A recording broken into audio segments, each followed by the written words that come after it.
All right, hello. You guys want to scooch in? Hello. Okay. Game number 31. Just 30, You I think. thought it ended, but it didn't. We see vast fields of blooming red poppies surrounding a city with green walls. We see a group of monks showing up who have nothing to do with this story and are really just a way for me to show that it's supposed to be sinful. We follow into the noble quarter to see people kind of just milling around. And the city only has 20 people with names. We go into the merchant quarter.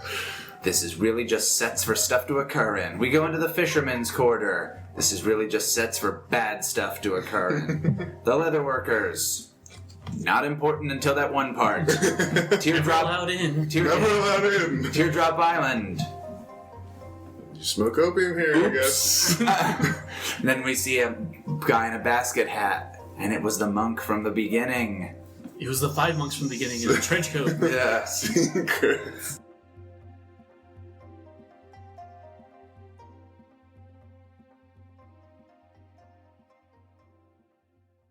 All right, so okay, we finished up our campaign. Oh motherfucker! Well, this is recording. Yeah. Oh, what if the monk? What if that monk was just 5 of those little people? Oh my god! It was there was a single little person. She didn't have a leg, but she was. But she did have several monks that were a part of her.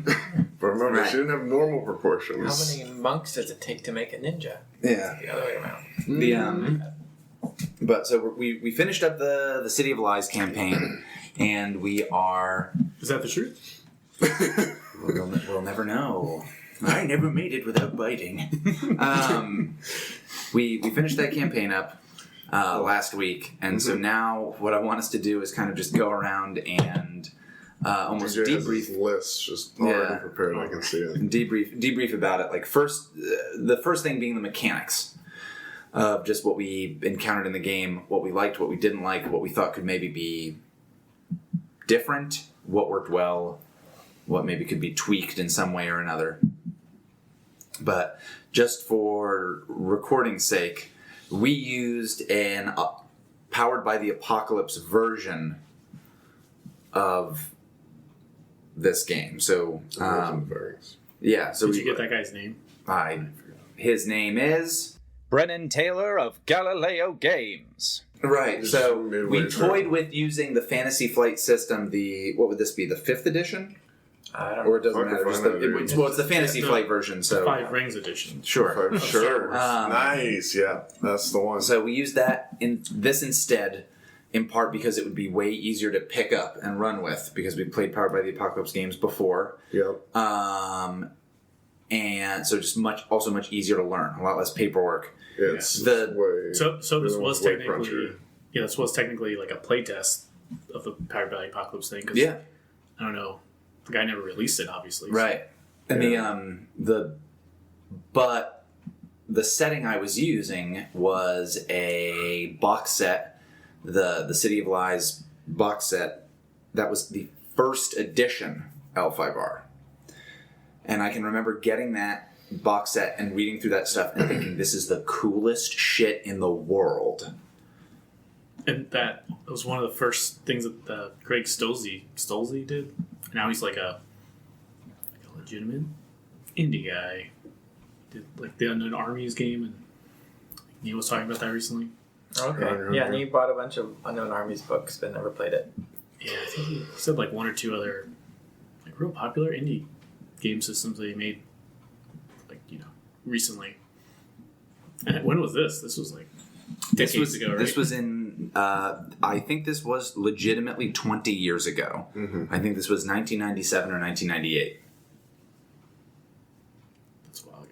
So, Yeah. thus explaining bit. why when they explain how cool Saigo is, they're like, John Travolta. That cool. Because Wow. I think like, John Travolta today is. well, like Get Shorty and Pulp Fiction had come out, and so I Yeah. think they were like, this dude's badass, he's got it all Boy. together. John It's Travolta. Arsenio Hall, cool. Yeah. The setting and the mechanics of this game The whole time, we're at odds with one They another. were just Extremely against so. each other so much. Because in the first edition of L5R, you can have characters who are so NPCs who are so much more powerful than the players. If the players even start at like mid-level, you can still have these characters who are like your 18th, 20th level characters who are the ones in charge and running things and essentially can't mechanically be challenged. Mm-hmm. In the Apocalypse World system, that is absolutely not the case. Yeah, I could. Like, even if you have a -2, you can still fully succeed. Yeah, you can fucking murder. Right. anybody And you so you can do all that stuff. And so in that case, you could just ask questions with read a situation or with read a person moves. And in a game where everything's supposed to be in the shadows, and like you guys are supposed to be working to slowly pull it out, that was constantly at odds with the system, where you can just yank this information to the forefront. Unfortunately, Right away. the way the campaign played out is Yeah. That It did was not very happen. different. Yeah, we Well, I have to definitely say, felt like we were slowly. That didn't pulling it really out. happen until the point where DJ and I got to advance our moves, because all the way before that, Yeah. I think this was even a worse case of the system butting heads with the world. We would be like, oh, are they lying? Yeah, they're lying. I can't just go out and accuse somebody of lying in this world. I'll be fucking persecuted. Yeah. Everybody will hate me forever. Well, that I think actually works well with it. If you know a person is lying but guess. can't do anything about it, I think works out pretty well. The big But it issue made it for me... really hard to be a detective. Oh, for sure. Well, no. I mean, being a detective, just finding stuff out, you could definitely do. But I will say that until the midway through, like, the Opium War part of things, I was cagier with information to fight back and resist that system. So I would give you guys information and try to answer your question, but in a very... Vague way. low reward way to give you that stuff. And so like I would try to not give you as much information, and then I tried to compensate for that towards the later parts of the game, where I would be like, you ask this question, I'm going to give you not only the answer but also a bunch more information about it, because I want you to find all this stuff out. But it was like, but then that was me fighting against this system, and it's because Wait, what's This this? Yeah. is the ASMR Yeah. section, guys. This system and this setting are tough together. Yeah. It's a little bit fucked up. I don't yeah. even know if we were discovering much more after our advances. Like the you mean the ask any question one? Yeah.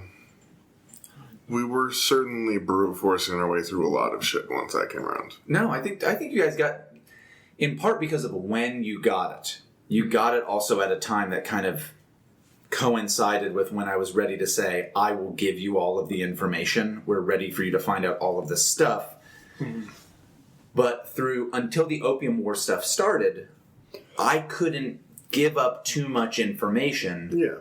The good thing was, since Taiyo was working with the cartels, we had that information as an audience anyway. And so, as an audience, we got that through the window of Taiyo. Later on, with what's going on with Baronato, what's going on with like all these other people who would not be willing to tell you that stuff, kind of naturally, that was a combination of you guys got that advancement, and also I was saying, I'm down to give you this info. Yeah. And I was no longer fighting that system. Okay.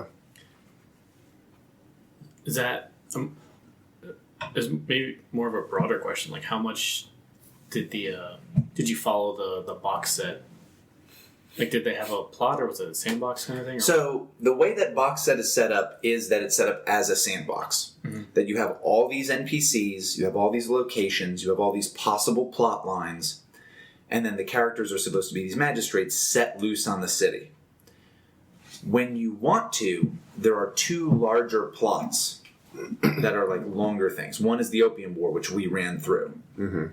And so that I wanted to do for sure. The other one I didn't care about. I thought it's not goofy, but it's like, it's the intro to another larger plot, and it's all about like Shadowlands stuff, and so it removes us from the intrigue of the city, where instead it's like, find the tomb of I get you. this evil mage. And so this I thought was much more interesting, and actually the thing that really made me fall in love with the setting. The deal was, one of the things I thought was insane, and this gets us into plot stuff, but with this, well, I'll hold that back for later, but using this system, finding information was far easier for you guys. And unless I was willing to just lay it all out there right off the bat, I had to hold back and kind of find a way to resist the moves in some capacities. I get what you're saying. So, like, I'm wondering, like, if we're playing the first edition, do you think we followed a similar timeline for how quick things should be? it's the box set is definitely meant to be run as like a campaign, like a long campaign, where if you were to try to be like, all right, welcome to Ryoko Owari, the opium cartels are fighting each other like right away, it wouldn't work out. Like, you need to get to know some of the characters and have some kind of investment, otherwise it becomes real goofy. If the game ran longer, the advantage that I could see is if this was like some kind of long campaign, which I'm sure you're thinking like that wasn't long, but if this was like our previous L5R game, or even like the DMA games. Yeah. So the DMA game ran for 6 years, like 5 or 6 years, though we only played once every other month. In that situation, what would happen would be almost inherently, like, the players that were not involved with the cartel would have to know much more about it. They'd have to have their suspicions. And in some capacities that would work better, I think, because they would be able to build up enough little hints about what's going on to already have their suspicions, and when the cartels start fighting, they're going to go, aha, the House of Cards is falling, and kind of act upon it. But as an audience, we didn't need that because we had an in. So that's like a weird kind of confluence of literally the people that made this box set up this plot that works drastically differently if you have somebody who's like a dirty cop. Yeah, I think you were saying they had no guidance on, like, oh, what if they're a scorpion or Bayushi? Which is super weird. Sure, I'll go into this. Which is super... So, what? Yeah, so if somebody was on the take from the cartels, there was no... Which is super weird, because as far as I know, the box, which is obviously not what the box set, which is what you went through, is the cartels want somebody on the take. Oh, for sure. They definitely why would they did. not? That was Naratokai. Yeah, like the so previous why guy would they was. not have written something about this? Because that's like what it seems all the cartels would have wanted in this situation. Oh, there are Right. new guys in town. Yeah. Let's find one. I think maybe... In the Scorpion, Or like are a the best blackmail clan, kind of so thing, You're or- always going to have It's- PC in the Scorpion. That's doubtful. Well, it's also thought of to be a very just likely situation that you'd have a Scorpion and NPC, especially if there's a group of magistrates. I'm not talking a single magistrate here. We're talking. I think in the older... I think that in other games, maybe... I don't think that's necessarily true. In some campaigns, maybe people would have been less trusting of one another. But we kind of ended up presenting that information. Like, we ended up kind of trusting one another pretty quickly. And you guys kind of hashed stuff out with each other through the regular meetings. My favorite part of each session. And then... Yeah. But it was... So just when you have somebody who's on the take with the cartels, you run into the situation of, like, oh, somebody killed Watchful. Oh, I don't think it was... was it you? Was it you? It was neither of them, so... All right, guys, and the cartels, calm down. And then I just had to lean heavily on, Korochika's being erratic. He feels cornered, and he's acting because he's cornered. Which they had in the setting. But I had to just lean on that and push it further. And every time you saw him, he looks like he's having an absolute breakdown. Yeah. Poor dude. But mechanics-wise, because we definitely went into the plot. What did you guys think of the face mechanic? Totally useless. Yeah, we did not. Just use it a lot. fucking super useless. I think not even the fact that like we didn't. There were a ton of chances for it to go on because we blundered through just about everything. Just cause. I think the face mechanic would make more sense if we weren't magistrates. I know it's kind of weird to say, but like Yeah, I do get what if you're we saying. had like all our own political motivations rather than kind of being almost unified in these like legal motivations, that type of more like social drama could make face more important. Oh, see, I almost feel the opposite way. Yeah, Because you guys had definitely, at least for a while, it seemed like Taiyo was not at all on the same page with you guys. Aji had a very different take on what was supposed to be going on than you Yeah. guys. Right, but like our face didn't like affect each other. It was more like I don't know if anyone else role played caring about somebody else's face damage, but I didn't. But it would be more like an NPC or like crowds of people would maybe look at you differently as a character. But when it comes down to it, you still have the badge. So unless just everything falls apart and you basically die and get kicked out of being... I think maybe not mechanically, but in the story, I think Aji had to deal with some people did just treat you differently, in Yeah, my that did opinion, happen. because of That's true. like what your character was doing. They just did. I guess I'm just I feel like that's imagining the only in-plot example we have of face actually, like, I don't know. Is it because my face was actually different? It was, that's the thing. It wasn't because your face was different. Because, and like everybody near the end was at like 5 face damage.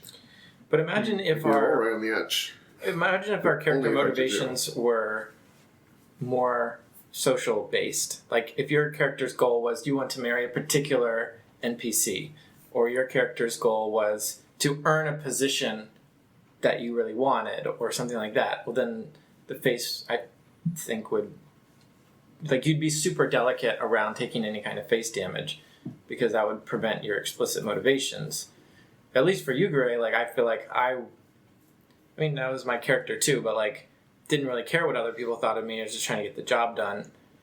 And like, even if we had face damage, as long as we weren't dead from it, we could continue to pursue our jobs. Do you think that was an issue? The fact that it was like nothing until you're a Ronin or you have to kill yourself?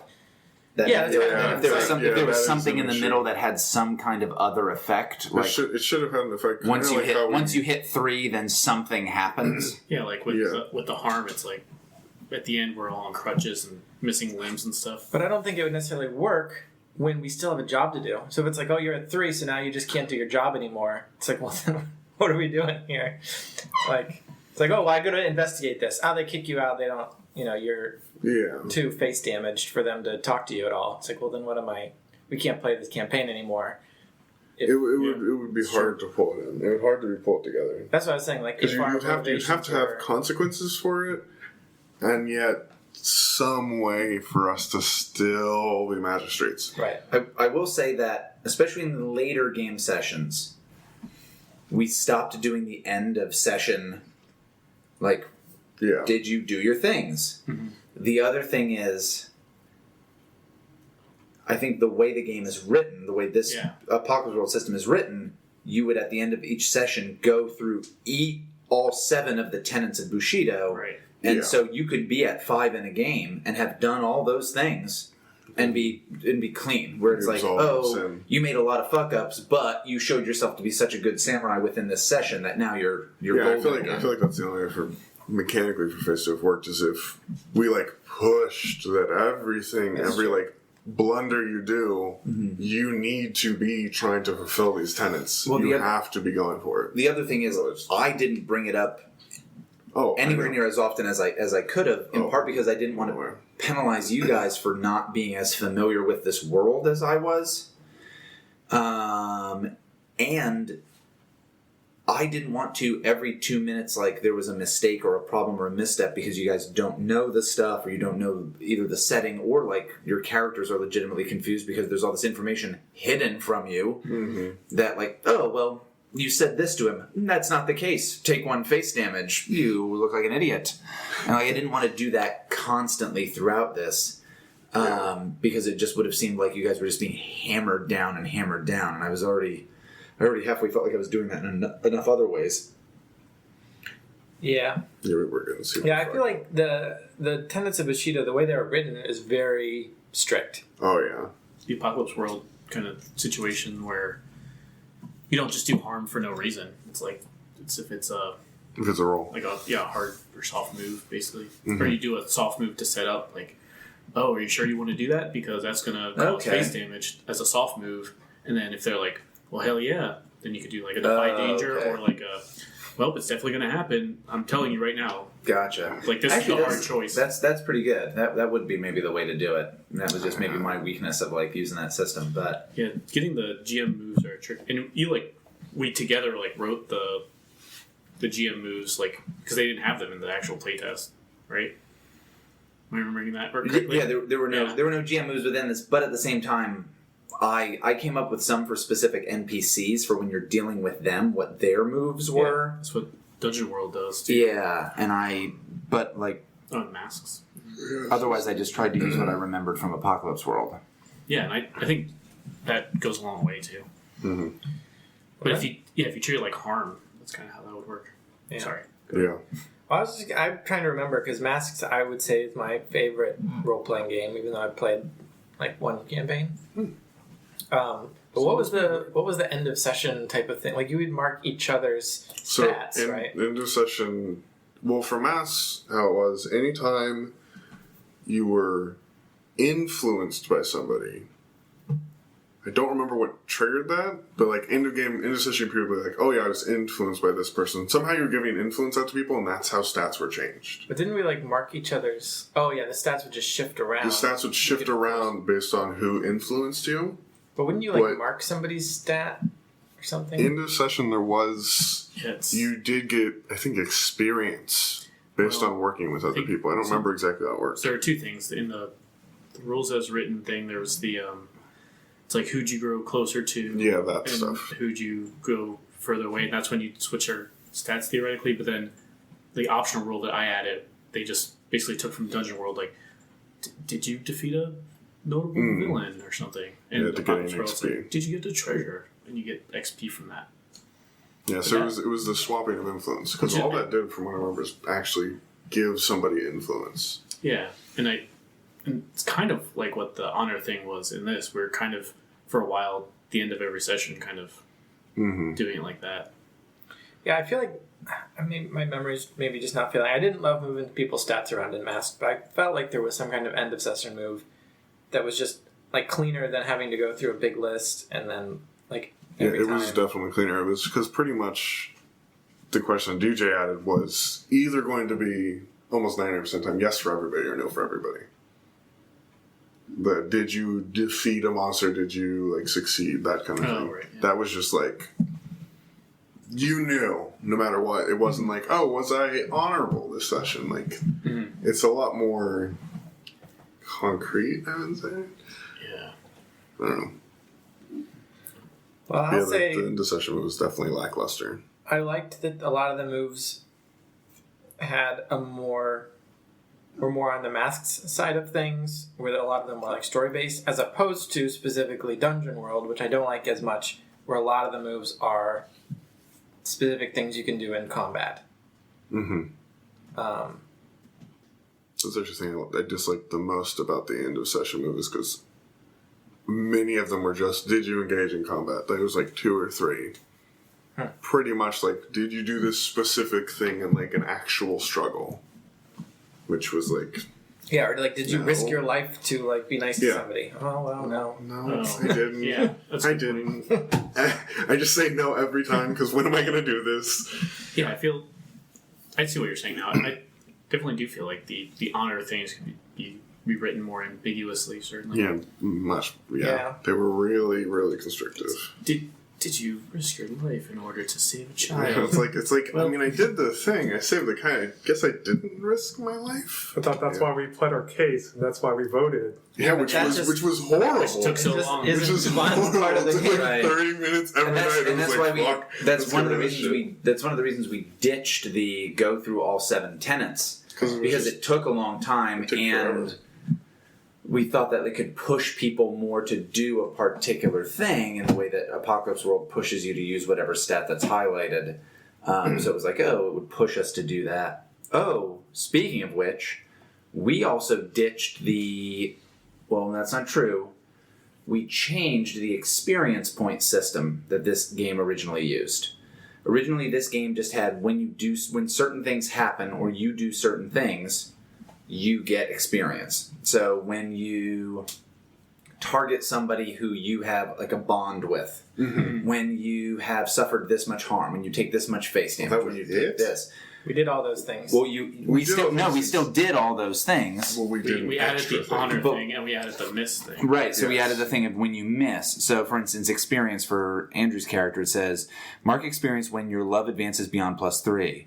Whenever you make a move targeting someone you have insight with, like a bond with. When you roll a miss on an archetype move. When you suffer more than 3 harm or lose more than 3 face. When you gain a point of Shadowlands Taint.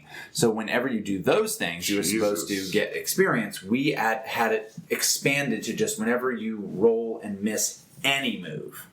And I think most of that is because I was a crybaby, because That's true. the courier move, the courier class rather, the playbook, there's only one of their moves that you Is an roll for, archetype, and all the rest are just like, Oh, that's you messed get up. a favor. Yeah.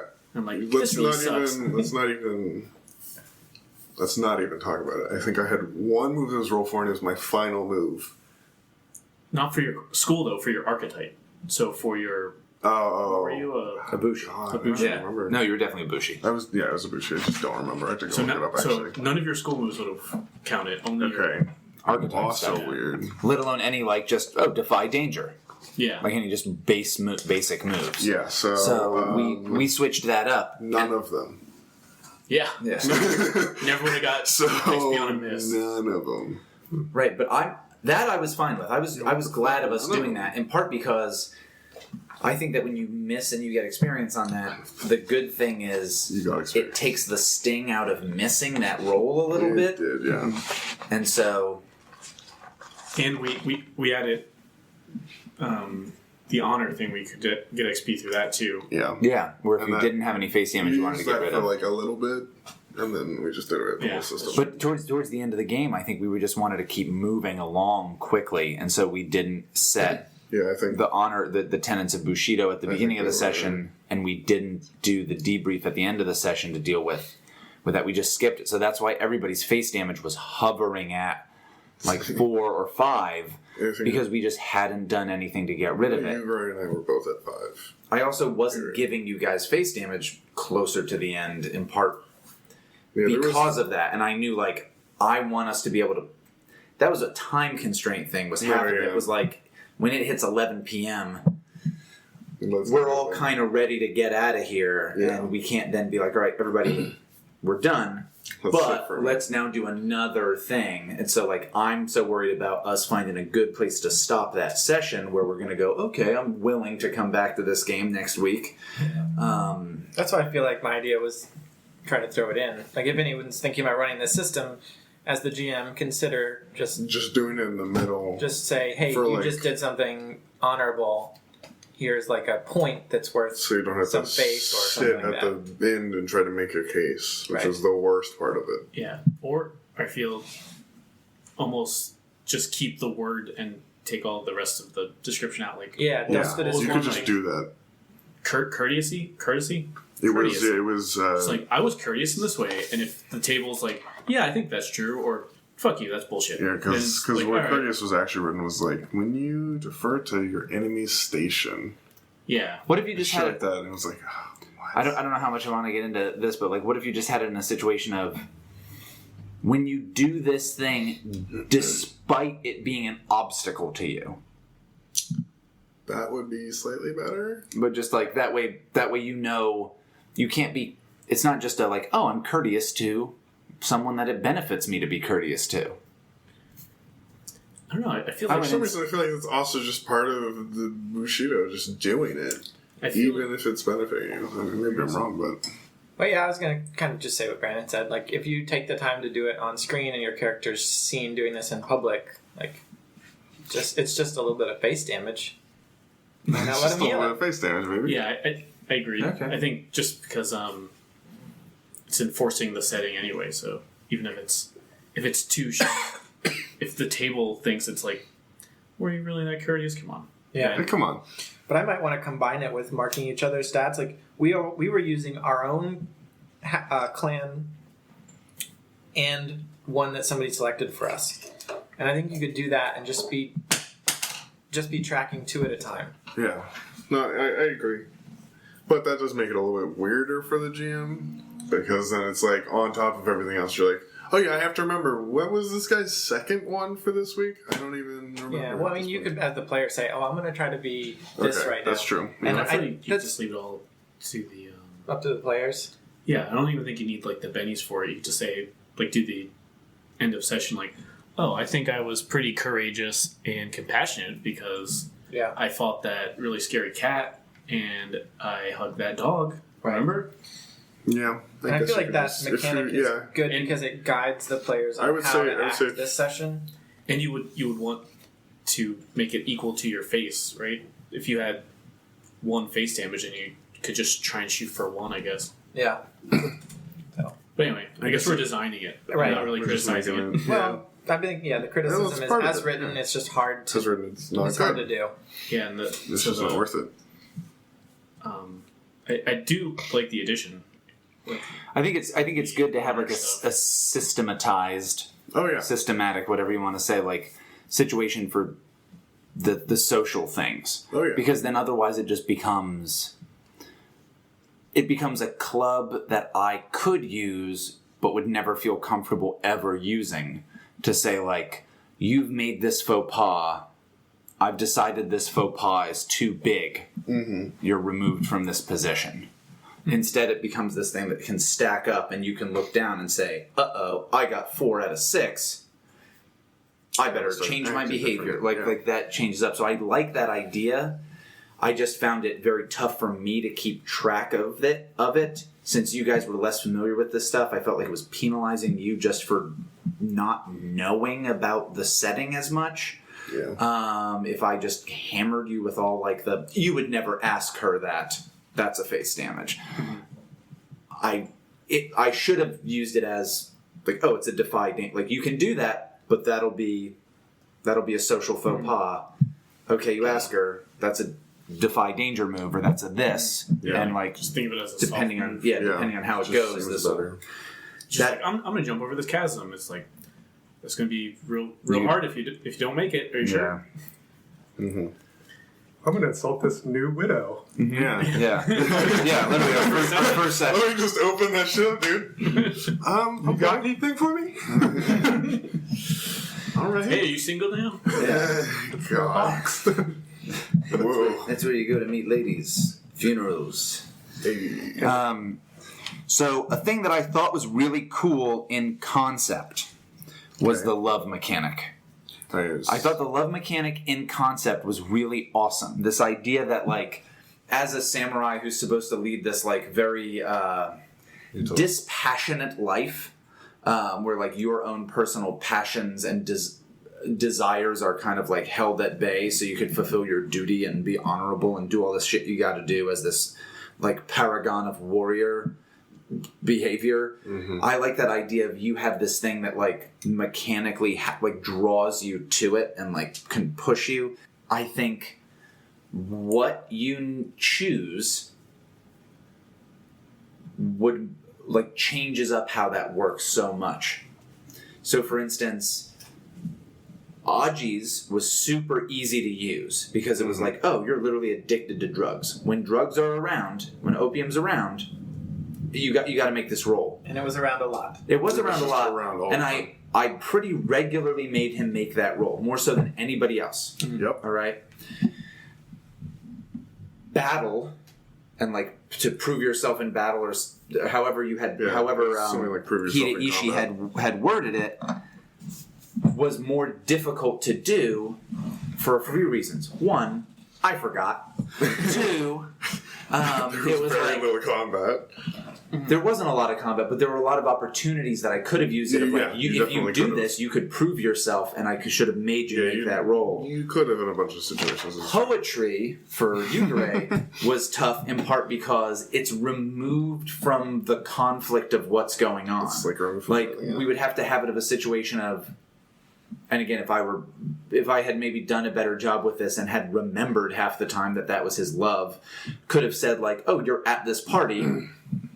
Someone gets up and recites poetry because that's what happens at fancy samurai parties. And then then Yugare loses his shit basically because he can't handle being in a room with this. Like, he's the guy who's like, it was just so beautiful, fuck! And then, yeah. That was me snapping. But for probably one of the toughest ones was Taiyo, actually. Not because I forgot it, but because His wife. your stuff was for your family, who you went home to every day. And so it was like there were only one or two times like when you went to Soshi Saryoku's house and you freaked out about it. I don't even remember if I made you make a love roll. I don't think you had to. I didn't. I don't think I needed to, but it was like, but because your character was expected to, like, oh, you go home to your family every day? That's not crazy. Like, it would be different if you were stationed away from them and you couldn't. I was trying to play that up, that Taiyo's like, it's like number one priority. Mm-hmm. But yeah, it's especially the way the thing is worded. Like, I feel maybe almost like they should specify that your love should be something that's not samurai-like. Kind of taboo, Yeah. They It goes definitely against should've. samurai. Or something. Well, I mean, that if you're just Like obsessed with, hidden love, maybe, or something they should call it. I mean, it could still work, but I just It feel could- in it that could definitely situation, work. I just had to come up with better ways of dealing with it, and I did not. Whether it's because I forgot it, which is shitty on me, or if it's because I couldn't think of a way to. The other thing was, I will say this: the people who would have most taken advantage of that love, you were buddies with. Yeah, that's true. So if you had that as your love and had not been buddies with the Scorpion, you would have constantly been reminded that you have a family here and you need to keep them safe. But since you were their pals, the people most likely to threaten your family didn't. Yeah, that's For true. me, the idea that every character in this setting, I mean, I guess even if it's just every PC character in this setting, player character, has a hidden love or like something that's in conflict with their, like, that's just hard to believe. Like, it seems like there should just be some characters who are just like all in on being a samurai. Like, why does everyone have this conflicting thing? Yeah, I almost feel like I want to make it like maybe everyone gets to choose things they like, but then maybe not in this system, but in a more complex system, you could take a flaw that is, I care about this thing too much. I think they're. You might. I was gonna say the only thing I'll say about that is the characters who would be like, I don't have any kind of secret love or that kind of thing, aren't player characters. You know what I mean? Like, those are NPCs. Yeah, like, they're like it's just- one-dimensional NPCs of They're not interesting enough. I'm a bad dude wringing my hands. But why is I'm caring a stinker. about like a thing you're not supposed to care about the defining factor of making that's you weird. multi-dimensional? Like, there are more ways to be multi-dimensional than just like secret love. I think what they're trying to do is emulate the samurai movies, like the Kurosawa kind of situations where like that turned into like the westerns, you know, where it's like the lone gunman and he's got something that's on his mind. It takes him away from his duty, kind of thing. That's like all Kurosawa movies, right? Yeah, but can we all be that character? Yeah, I think that's what they're trying to do. I guess, and I'm I saying don't I know. think it doesn't work. I don't know how. I wouldn't say that's theoretically historically accurate or what. But No, I don't care about historical accuracy. I just think Yeah, as I is get what trying to tell a story where everyone's got like this secret love, it's just too much. Like, let one person have a secret love and have other people have other things that are interesting about Well, it. it doesn't need to be secret per se. It's Well, I'd just say that, but yeah. I just Yeah. mean... It's just a thing that can pull you away from your duty, whether it's your a weird obsession with this hobby, whether it's a substance abuse issue, whether it's like, oh, my family is the most important thing to me, and if my lord tells me to do something otherwise, I won't listen to it, or an ambitiousness. All those things could work. I just fucking forgot about them. The one about opium was the easiest one to remember, and so I remembered it and used it the most often. Some of the other ones were harder to, like I said, work into the story. And yeah. And aside from Toan, probably, I don't think we chose them perfectly either. To put it on, at least me, because it's like a samurai's life is defined by conflict between love and duty. So, like, yeah, I think like picking my character's wife wasn't the best thing, like that, because like you said, it's not gonna change my duty so much unless like my wife was like Yugare's wife, like really against him being a magistrate. Maybe that would have been a better. That would be like if my wife set up like that, or something like maybe like how Yugare was of all of us like really merciful and kind of looking out for the peasants more. Maybe something like love of mercy or like being nice. My secret love. I really like being nice. Okay. What if your love is just actually families, not your family, but families in general? Really, I just want to keep families together. You know, that's all I want. Let's make So a it's less picnic. a love and just like a conflict with Yeah, personality conflict with samuraihood. Yeah. It's like what keeps you from being the best samurai. Yeah. Like I feel it's like Yeah, I feel like it'd be better written as that. just calling it love, I think, confused me especially, and maybe everyone except for Yeah, I feel like the opium. I think was perfect. I definitely had trouble with it in the first place. Like, what do I pick for this? And then also, when we were testing out the Fantasy Flight system in the beta, when we were filling out character sheets, it's like, here's 20 questions. I'm like, oh, 20 questions, that's easy. And then it's not. Everyone's like an essay question. Yeah. And one of them is like the same thing. Like, what is this super complicated concept for your character? And I'm like, I don't really understand what you're asking. Now, having played through this campaign, I feel like I have a better understanding, and like we talked about it, like, but going into it is hard to create a character and this like complex facet of like love. I will say that as a fault of mine, like I said, I forgot Ishi and Yugare pretty regularly. Explicitly why when I had the option to choose like goes into a rage when I first got this. That's like literally the only reason I chose that was because it just wasn't being brought up enough, or it just wasn't because it would be the same and I felt thing. like it was part of Ishi's character. Okay, and so the Shadowlands was just Ishi's character, just like blown up ridiculously. Okay, I mean, if I could change how I did stuff, I would bring that stuff up more. But I feel like my love ended up being caring about the darkness. Oh yeah, that's exactly how it ended and how it was played out, which I think was really good. Like it turned out well.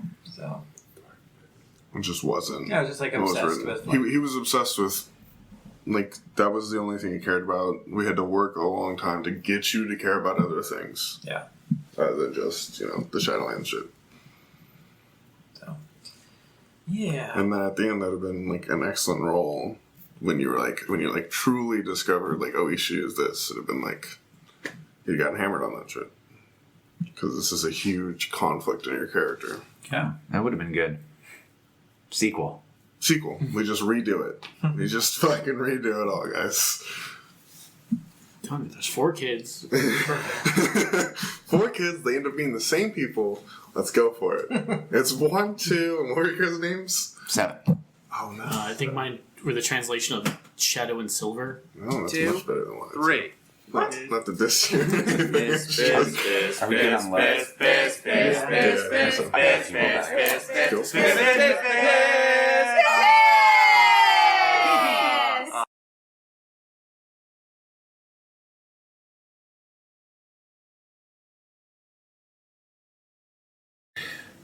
I thought that, and I'm not a fan of them in Dungeon World. The bonds that people have in Dungeon World, I feel, are like not very good.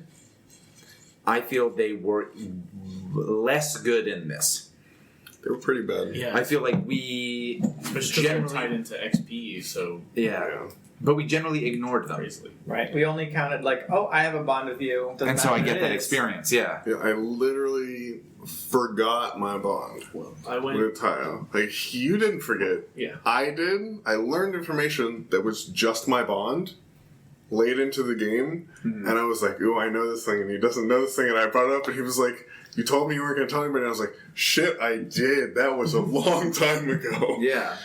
I felt that we didn't utilize the bonds, and that's partially my fault for not bringing them up among you. It would be so hard with even from already the playing a beginning. scenario. Yeah, even from the beginning, Yeah. because I think Aji and I had bonds that were like we hurt each other, like we were Right. like a duel or some shit. A lot of the bonds put the different characters, and that's partially an L5R thing, but it put a lot of the characters in almost direct conflict with one another, I feel if we were to do this over, I would say we should. which will be starting next week.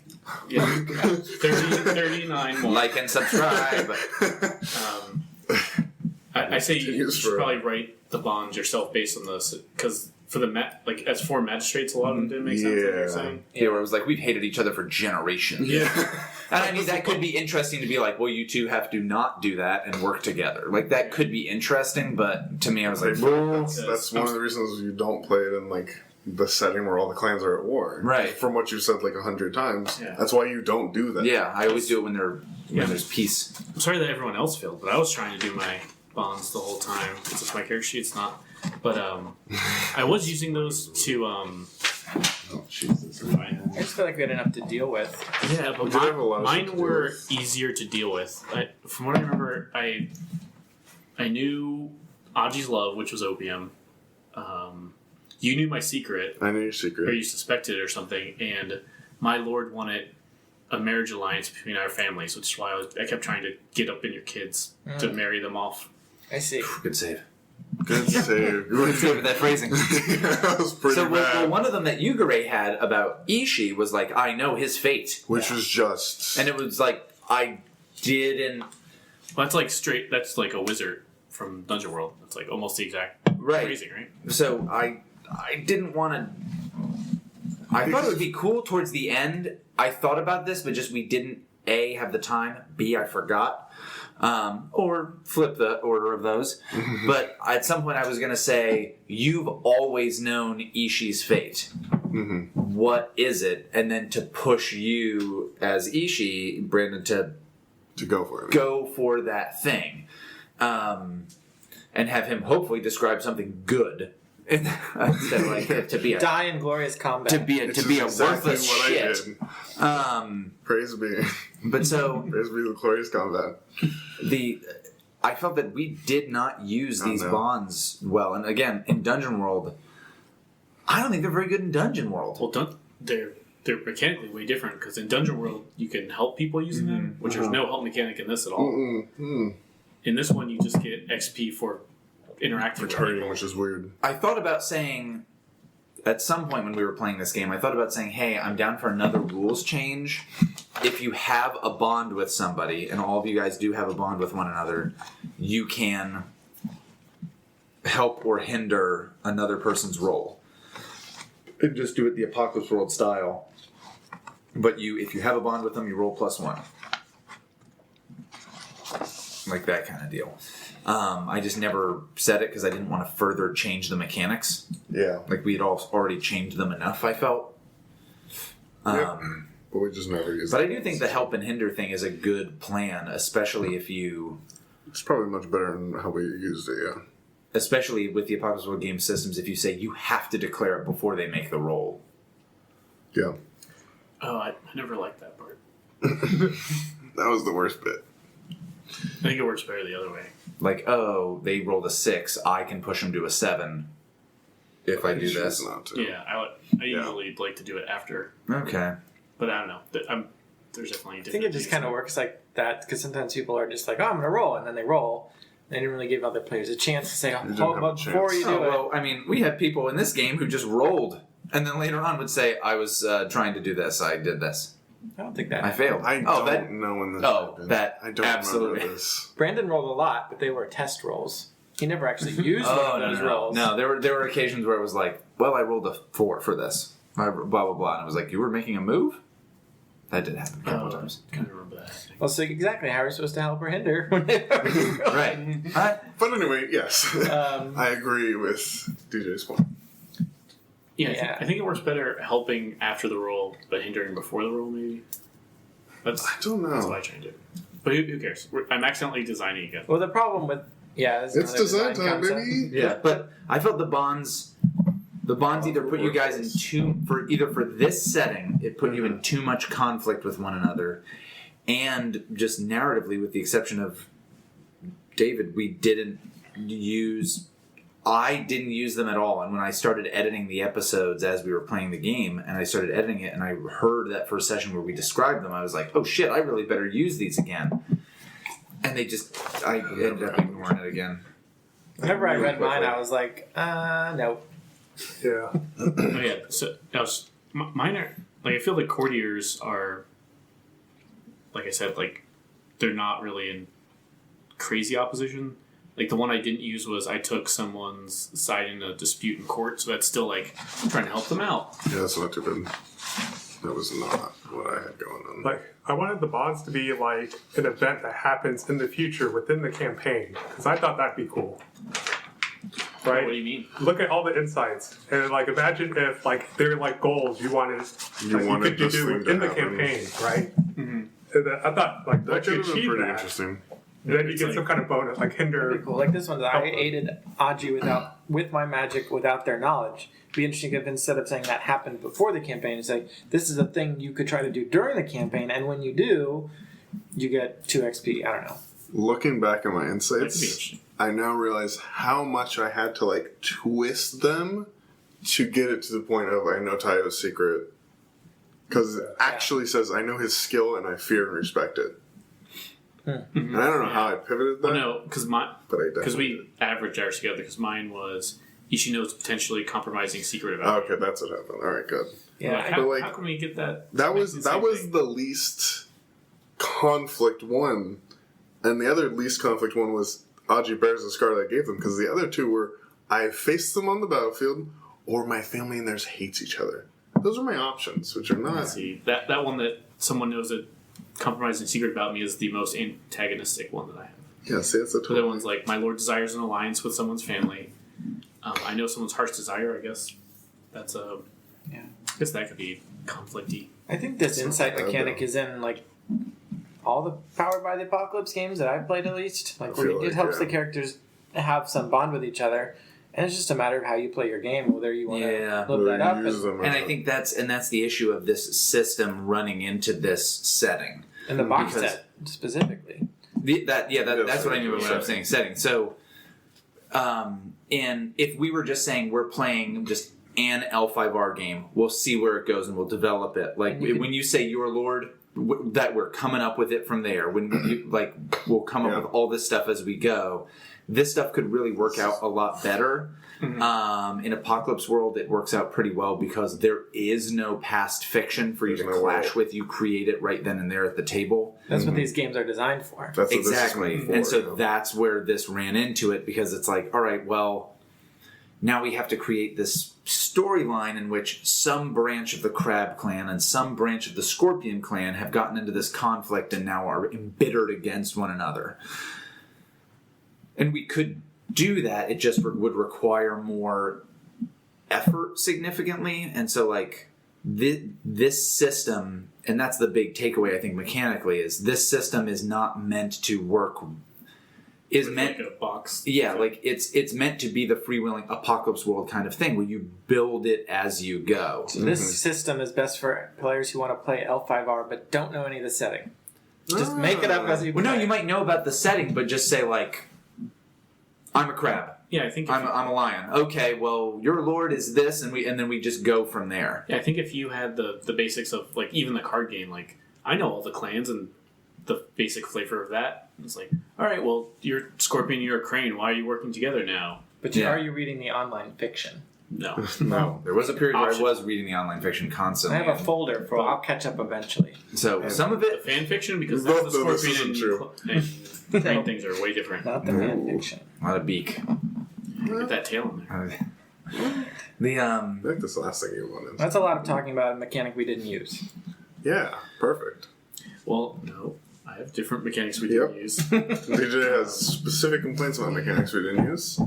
Yeah, we didn't use the wealth and favor a lot. I didn't Especially know. the favor. Yeah. For my position, I didn't know how to take those abstract thing of just, I have a favor, I have a blackmail, I have this. In my head, Blackmail too. That's a, those Yeah, things had to be super tied to to something. So to say that, like, I I don't- have a favor, well, if it's a favor that you have for something that you did related to the Unicorn Clan, then why would Shosuro Hayobu care about it? Unless it then becomes, like, I think that fungible, was- where then she could take that and now have it as a favor over the Unicorn Clan. Like, Yeah, I get what like you're we saying. did. We did tie the favors to like two specific people, but because we had to. I think didn't- that's we also didn't really catch them in ever. I didn't. I was really dreading that you would push that harder as Taiyo, and because I was like, I don't think that makes sense in this system. Like I said, like if you have just these abstract things, how does it relate to? Like, favors are things that are related to people. Like, Because just we're trying to because, play a squishy story game in a structured setting. sure, yeah. Because I feel like that kind of makes more sense for like, oh, I have favors from above, Right, and you kind of hand wave that shit away right. to do what you want. Yeah, like the way like Which is the only way it makes sense for the had a system. move that the favor of my lord, where it's like the same wealth thing. Like I have a favor to use every session, and I think the way that that's supposed to be described is like that's why I had it like, oh, Taiyo is from like a well-to-do Bayushi family or something. So it's like just the prestige of that kind of is how I was working it. But there's like a whole favor move, right? I think. within this Or system, am I thinking of blackmail? there's a blackmail move for sure. I think. In favor, you just buy stuff like wealth, right? Yeah, and wealth we didn't utilize too often, but I will say within I know. L5R. 21 wealth. Within L5R in general, like the whole aspect of wealth is supposed to be something that's on like the fringe of whatever, like of everything. So this is supposed to be one of the few settings where wealth actually matters, that you can bribe people to do this, you can buy off people and do these things because merchants are important.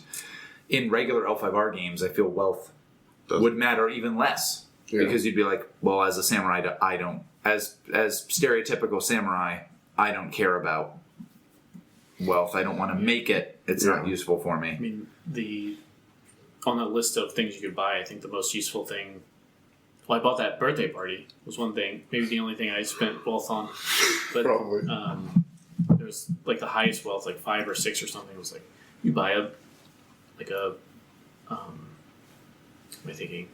Mercenary army, Oh like yeah. a session or something, which we're Yeah, gonna you could theoretically using. really go crazy. Like the high wealth ones are like, oh, you could feed the whole city. For 5 wealth, you could just feed the whole city for like a Do day. they know how size this city? It's very sized. It's so sized. So size. Such city. Yeah, so I don't know if I have any criticism for that, but we definitely didn't use those. So they're Well, I think my criticism would be a lot of these moves weren't written. I don't want to say they weren't written well, but like they weren't for written. this. Not just for this. I think the moves themselves are kind of written weakly. Yeah. They don't have like it wasn't play tested a ton. I imagine, which is fine. Like if you know, I this think we isn't- are the playtest. Yeah, right. this is So us. you know, I'm not a huge criticism, but it's just like the scope of some of these moves seems a little more my far-reaching than others, more vague than others. When are you supposed to really be doing this? Because like it'd be like the next day, and you'd be like, "Well, I want to do the move where I've gained favor on somebody." Mm-hmm. Like, how does that?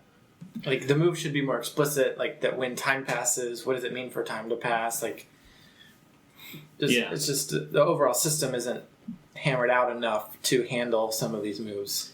I know now in like the Apocalypse World, like 2nd edition that they put out relatively recently, like well after this playtest thing, they do have more kind of a guidance on how, like, oh, this is what time passing means, and this is how you would spend wealth and things. Maybe that just didn't exist at this point. Yeah. And adding so many different resources was worth very it. confusing. And I feel we just ignored half of them anyway. We just had to. Right, and partially that was me just trying to keep all the shit straight because I had all the stuff from the box set like kind of floating around in my head and what I wanted to do and how I wanted us to get to these points, which is also very different from what an Apocalypse World game is supposed to be. So you don't I feel want in an Apocalypse World game you shouldn't say, all right, well, at session 10 I want to reveal this. Like that shouldn't be the situation. Like I said in my head, I was like, between session 8 and 10, the Opium War is going to start. And when I had to plan for 12, and I was like, okay, ideally it'll be 8, maybe it'll be 10. We did start it at 10, but it went way longer. What was the opening salvo? Well, the opening salvo is you guys Watchful contacts you and says, somebody's following me, can you... Oh, no, somebody's robbed me. That's when she says, yeah, somebody... Well, yeah, when she contacts you and says, someone has robbed me of my legal opium. I'm a legal opium merchant. Someone robbed this place. Yeah, we were supposed to show up, and then she was supposed to get murdered. That didn't. Well, you we showed just up and you didn't go. investigated. Then later on she contacted you again and said, hey, someone's following me. Oh, wait, was that a horse? No, that was Before Watchful. That was watchful. This was Yeah, way horse back. happened later than that. This was like way back. Yeah, Watchful was killed by Jaw, the Ronin. Which we figured out like session 20 something. Yeah. They were like, "Oh, this person killed Watchful," and I was like, "Watchful, yeah." I remember like she sent someone like, "Oh, I'm in trouble." And Well, we yeah, were she just like, sent a message. Let's just Yeah.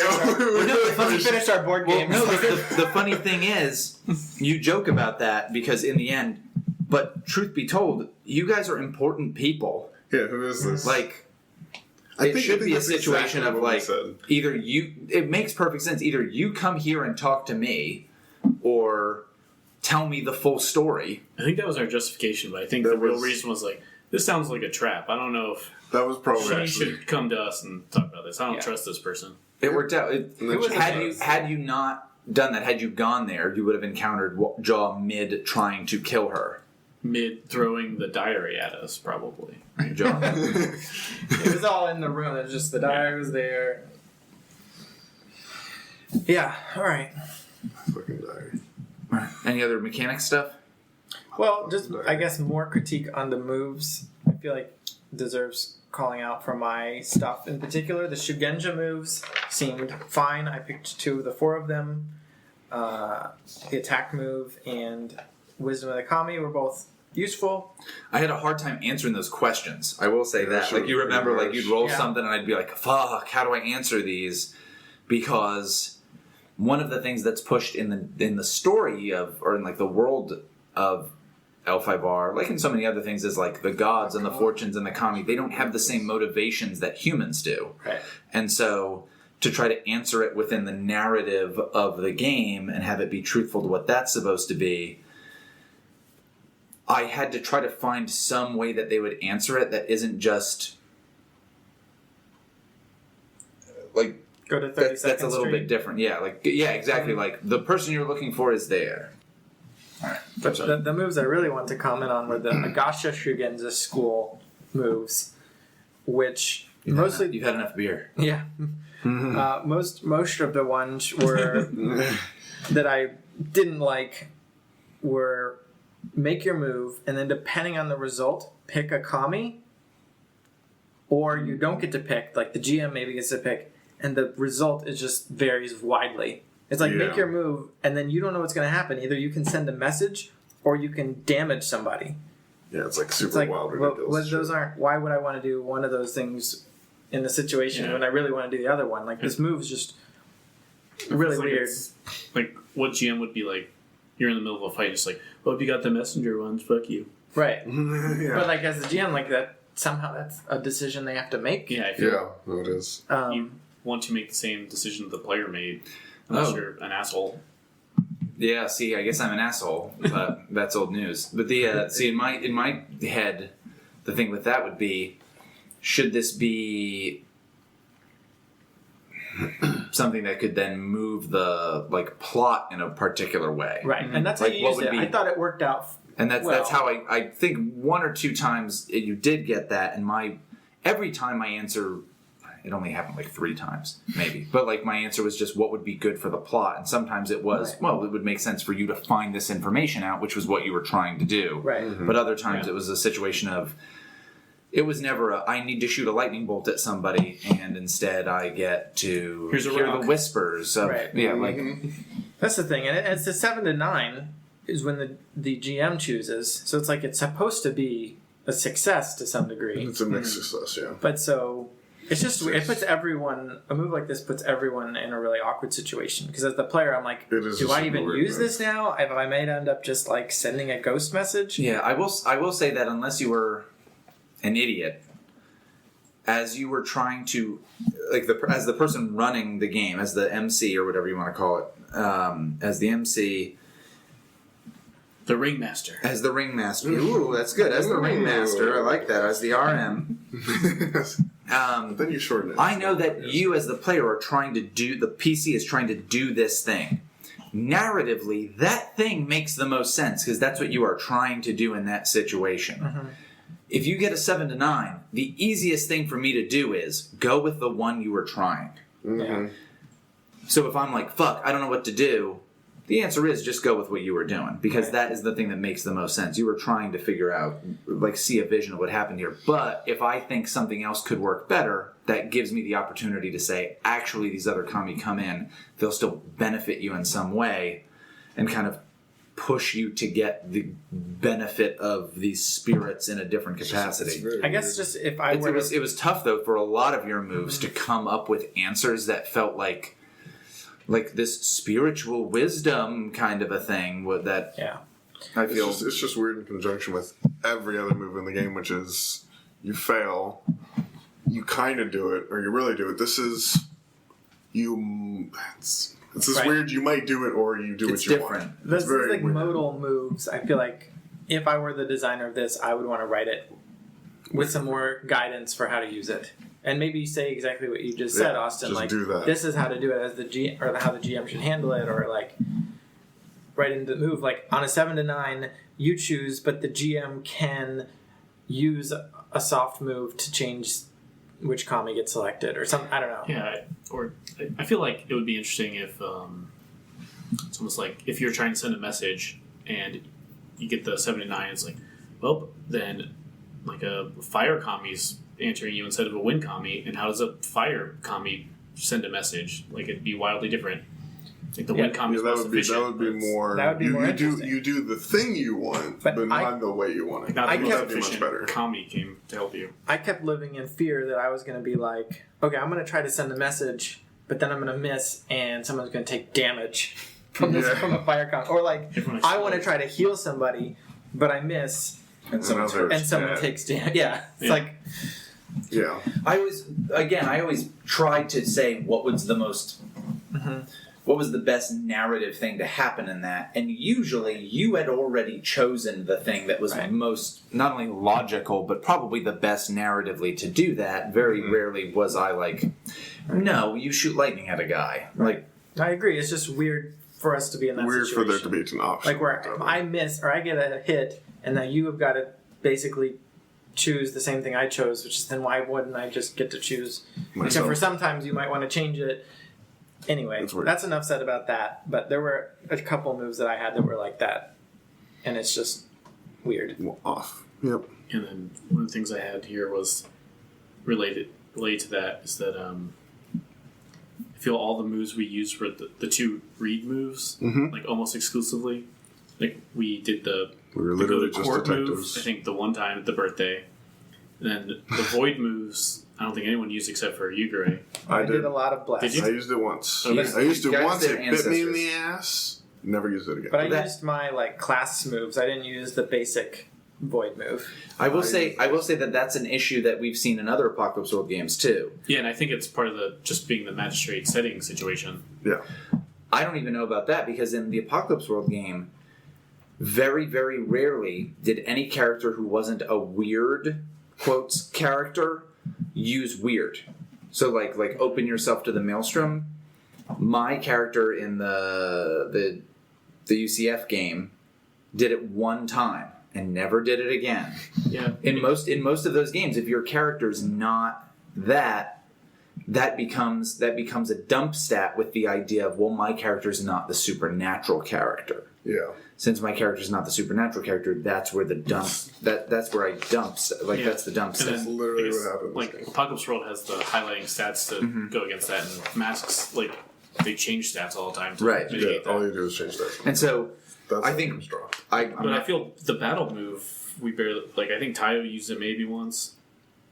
You guys used it a few I times. had to use it. I don't know if Aji actually. Did you use it a couple of times? For battle? yeah. Yeah, I've done it 3 times. That was definitely when Aji was hurt, Aji was hurt by Genshi for sure. But I've done it, Ishi used it more than anybody else. That's because I kind of had to. That's your literally character's every shtick. single advancement I took was like, oh, the battle move is good. And I'm like, well, I gotta use this shit now. Then also the servant mechanic. There's like the 4 or 5 different kinds of servants. Which I had 2. Yeah. I had the bodyguard and the Yep. courtier one, I had a which medic like man, helped 6 you shoulders, make 6 moves soldiers. or something. We never used that mechanic at all. Well, we use my soldiers fucking every minute. Those we? guys never stop getting brought up. They were fictionally really important, but did you make a move with them? Did I make a move with them? No. No. Yeah. I we had to. we never used the servant. They were things pretty much a at pet all. that I had to take care of constantly until I stopped And taking got you care in of them, and trouble. they fucked me over. Yeah. That's exactly what And that I will was. say I think that's almost like I was saying, like part of the setting too. Is Yeah. that we're magistrates, so we're not like making pitched battles or anything. But Yeah. So it was like, oh, I'm never gonna use these soldiers. Okay. that's why I made pushed- Sagacious like That's 3 okay. as fast as possible. I got those soldiers, and I was like, oh, cool. We'll attack this band Fade. I get to use my soldiers. Never fucking happened, bro. I was only trying to fight Fade for like 20 sessions. Austin did tell me when I was Anjo Asako. I heard. Yeah, it's like It's like But great they betrayal. do not want you to go It after was a Fade at all. huge, horrible betrayal. That's what happened. Felt really bad. Let me tell you a thing or two. You told me that shit. Oof. But yes. Oh, what were you gonna say?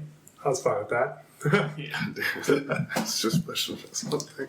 Yeah, not a lot of moves. And then the only other mechanic thing, I guess, that I had was it was real hard to recover from harm. I feel the entire game, like they didn't really spell out like how you can Yeah. heal up. Yeah, And I think most of the game, even Taiyo didn't get that injured until he died.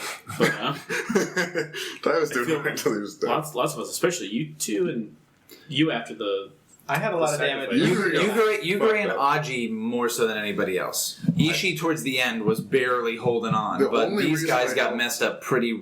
But Yugare and Aji got messed up pretty regularly. I held on throughout really things. well until the battle with the snake because, like, I hammered on my armor. I was like, oh, I got the armor, don't worry about it, I'm good. Until the snake was like, nah, dude. Fuck you. That's And then it was another like just downhill. another comment about the moves in the way they're written and stuff is I had 2 healing moves. One of them was one of those modes is that I can heal. Mhm. And I had another move I never picked, which is just explicitly just heal. But part of the reason I didn't bring them up a lot is because you hate us. well, because I felt like Austin was intentionally like not having us heal, and if I was like, oh well, we're downtime for a couple weeks, I'm just gonna mass heal everybody, like wasn't really in line with the.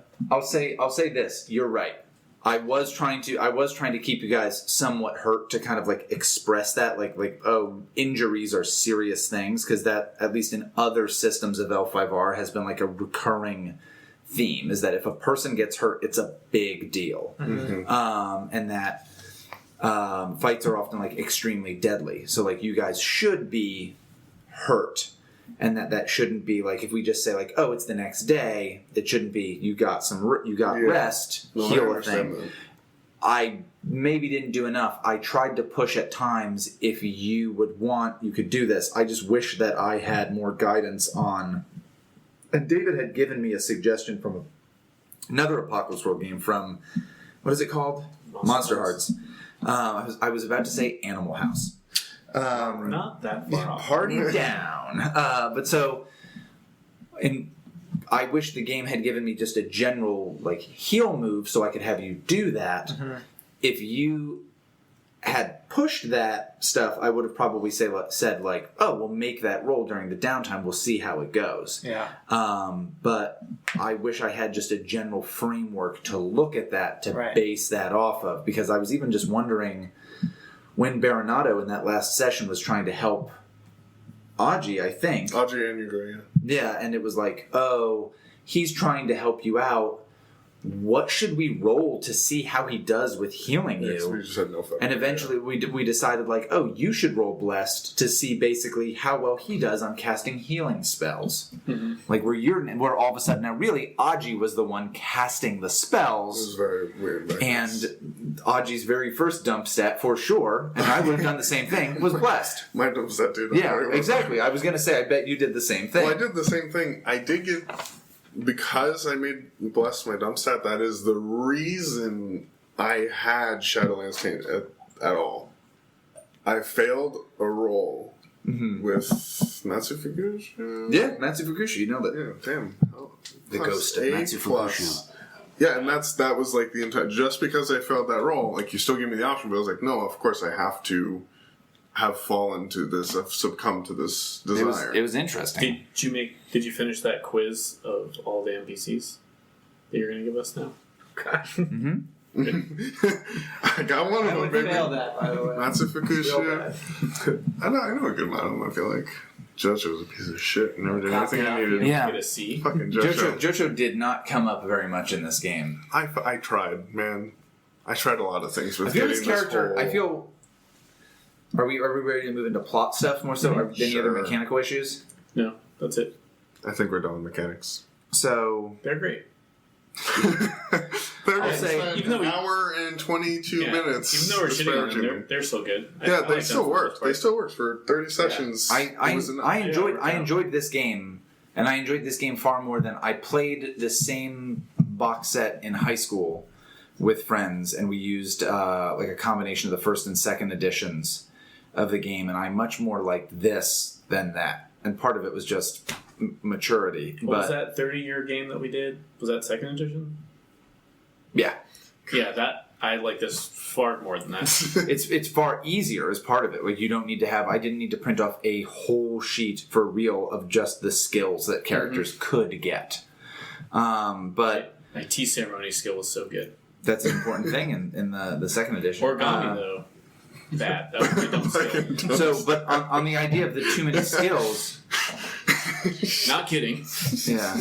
A qualm I had with how this game worked out was something I did, which was there were too many different threats or plot threads. Oh my god. Oh, So yeah. Yeah. So for instance, like, I regret introducing the ninja at all. I think like the ninja should have maybe come up as a thing in the background that you guys heard about and then discovered they're just common criminals and moved on. Because as we were looking into it, we would look into it, but there would be something else that would always be much bigger.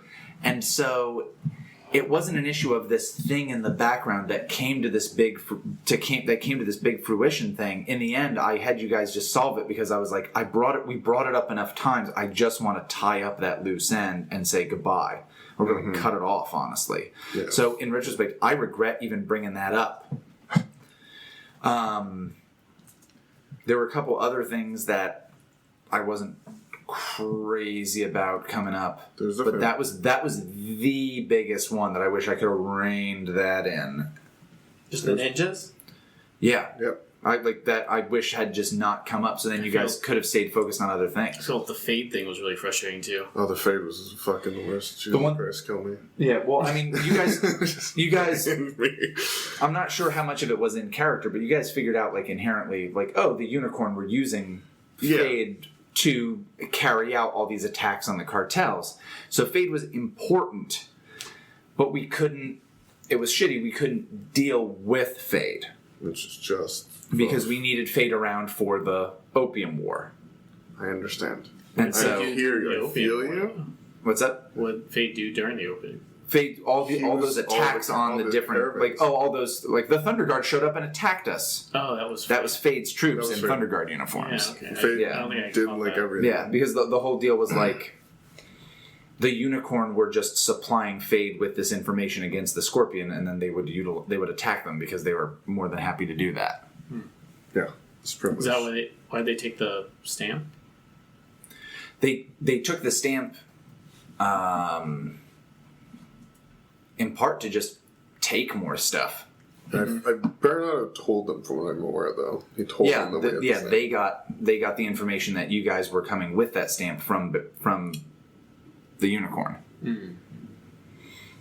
Were they like continuing to use it throughout the campaign? Like I think they had used it, and in fact, Ishi at some point got a note that was like, or at least Ishi read the note. I don't know if it was specifically addressed to him. It might have been addressed to all the magistrates. That was like, there was this purchase order that was basically like, all of this stuff was purchased. Can you explain this purchase of all these weapons and armor and this kind of stuff? Yeah, and it was like, that was not us. That was a fraudulent purchase. Like, there's a bunch of things. But does that mean they wouldn't have been able to use it anymore? Or would they continue to use it? Probably still could have used it. I just didn't want to get into it too much more and say like, oh, can they still keep using this stamp? How different are these stamps in a world where there isn't a fucking telephone or the internet?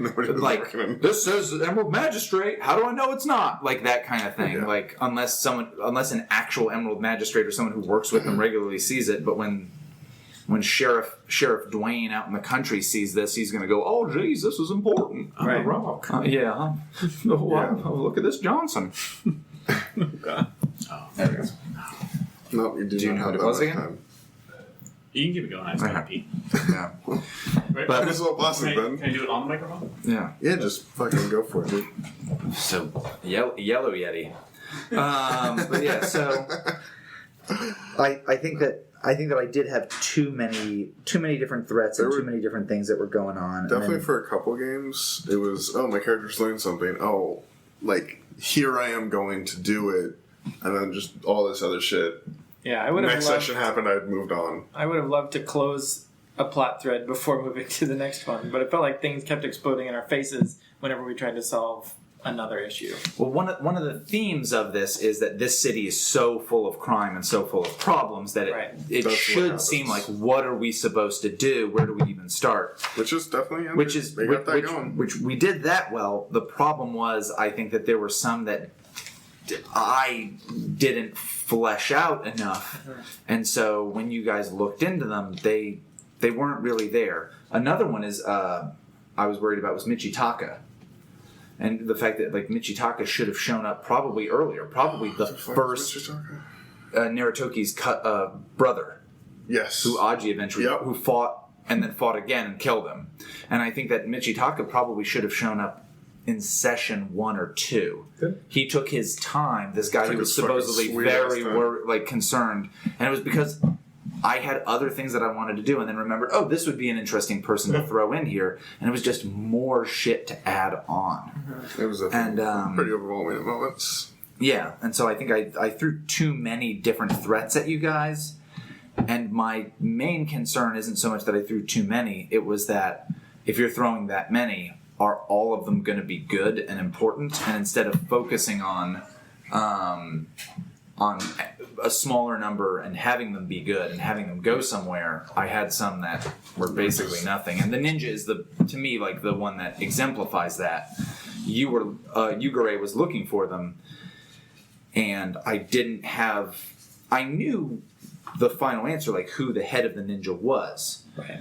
But how we were going to get there and what they were even doing, because what they were doing was supposed to almost seem so small or petty, right, that every time you hear like, oh, these merchants are being shaken down by mysterious shadowy figures calling themselves ninja, it's like, okay, well, actually now these fields are on fire. Well, that's way more important. I better go deal with that. Or actually there's a demon that's flying around. And I think in the specific case of the ninja, like, Yugare found a hollowed out den of theirs, and like, from what we talked to like a ninja guy, right? And like, he got tortured and died. Tortured.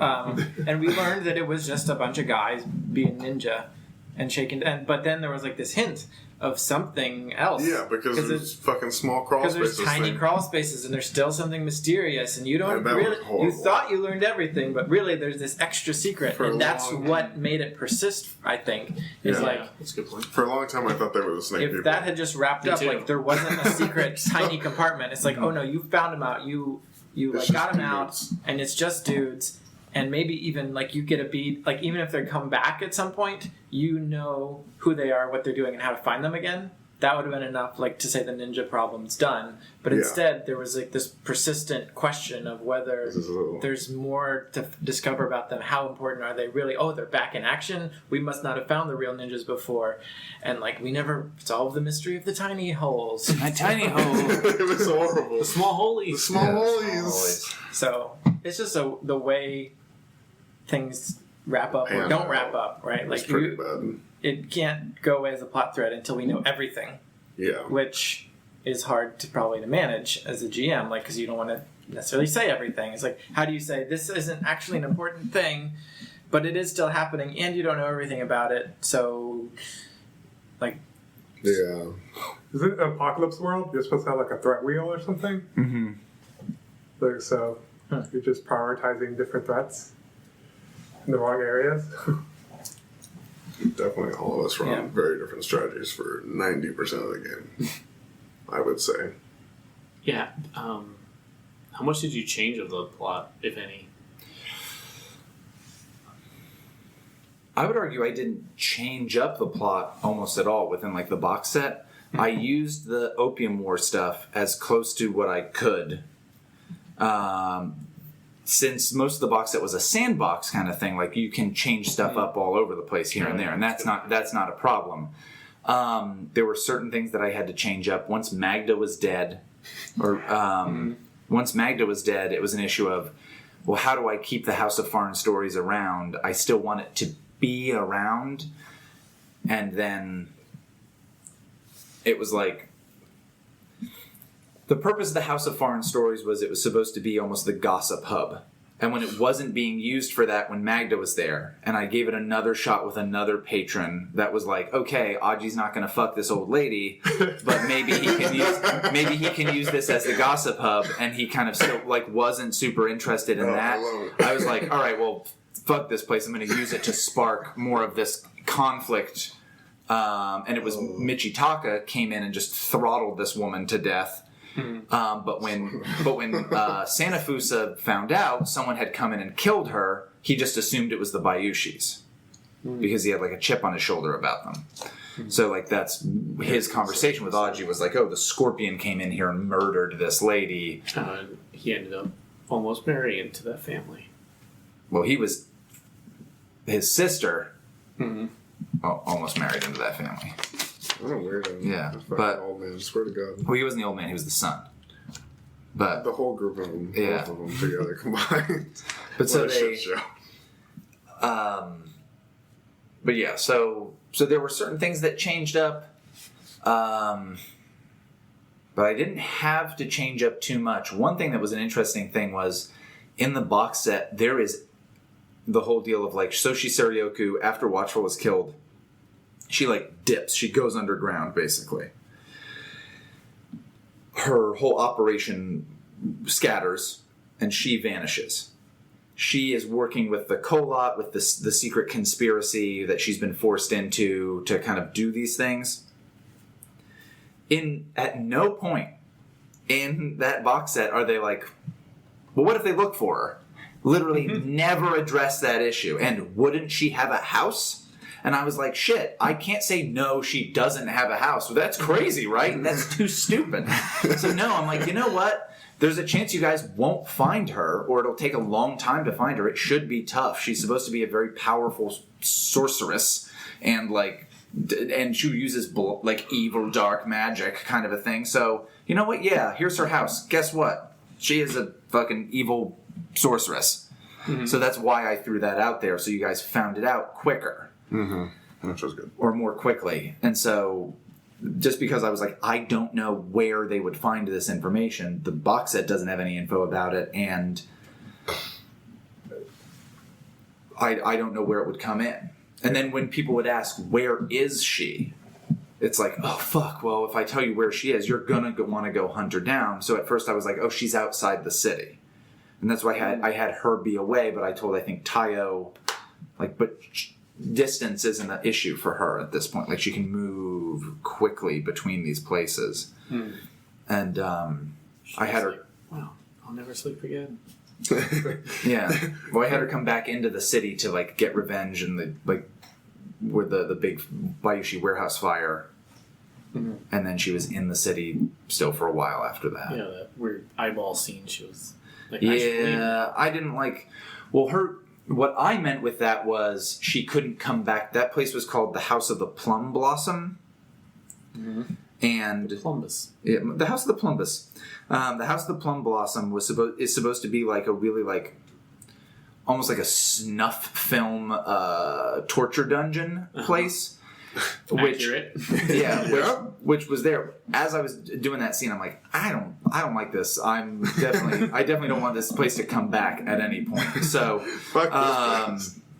yeah. So extra when I was kind of implying that it was around, and when Yugare was like, I'm not going to go after this place. Part of me was like, okay, well, it's going to be tougher to find these people. But another part of me said, good, I don't have to have that location exist anymore. And so when she said, I can't... Saw 2 scenes. Yeah, exactly. Like when she said, I can't come back here anymore, she meant to that place, not to the city, but to the House of the Plum Blossom.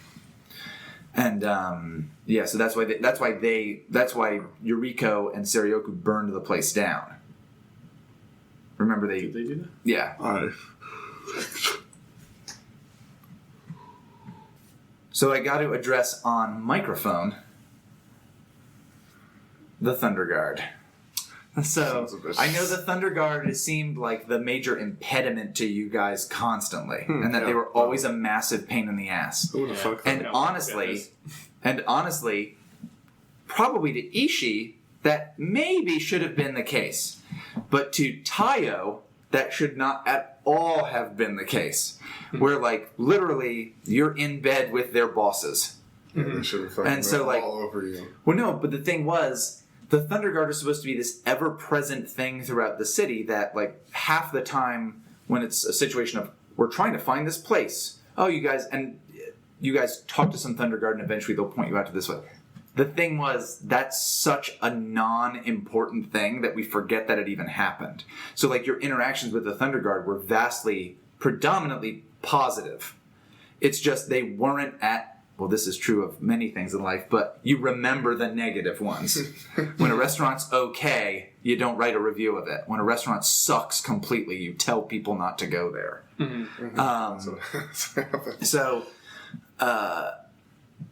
So that was one of the big things. And so it was just so funny for me later on that you guys were always kind of shitting on the Thunder Guard. And I'm like, they probably give you guys the majority of information that you get and are also like involved in so many of the day-to-day things that you guys have to do. It's just either off-camera stuff or it's so small that it doesn't register as anything big. The big thing that kind of created the myth of the shitty Thunder Guard was when they wouldn't let you through the wretched gate, which is the gate that goes between the fisherman's quarter and the leatherworker's quarter. And there was 2 things with that. 3 things. One, the biggest one.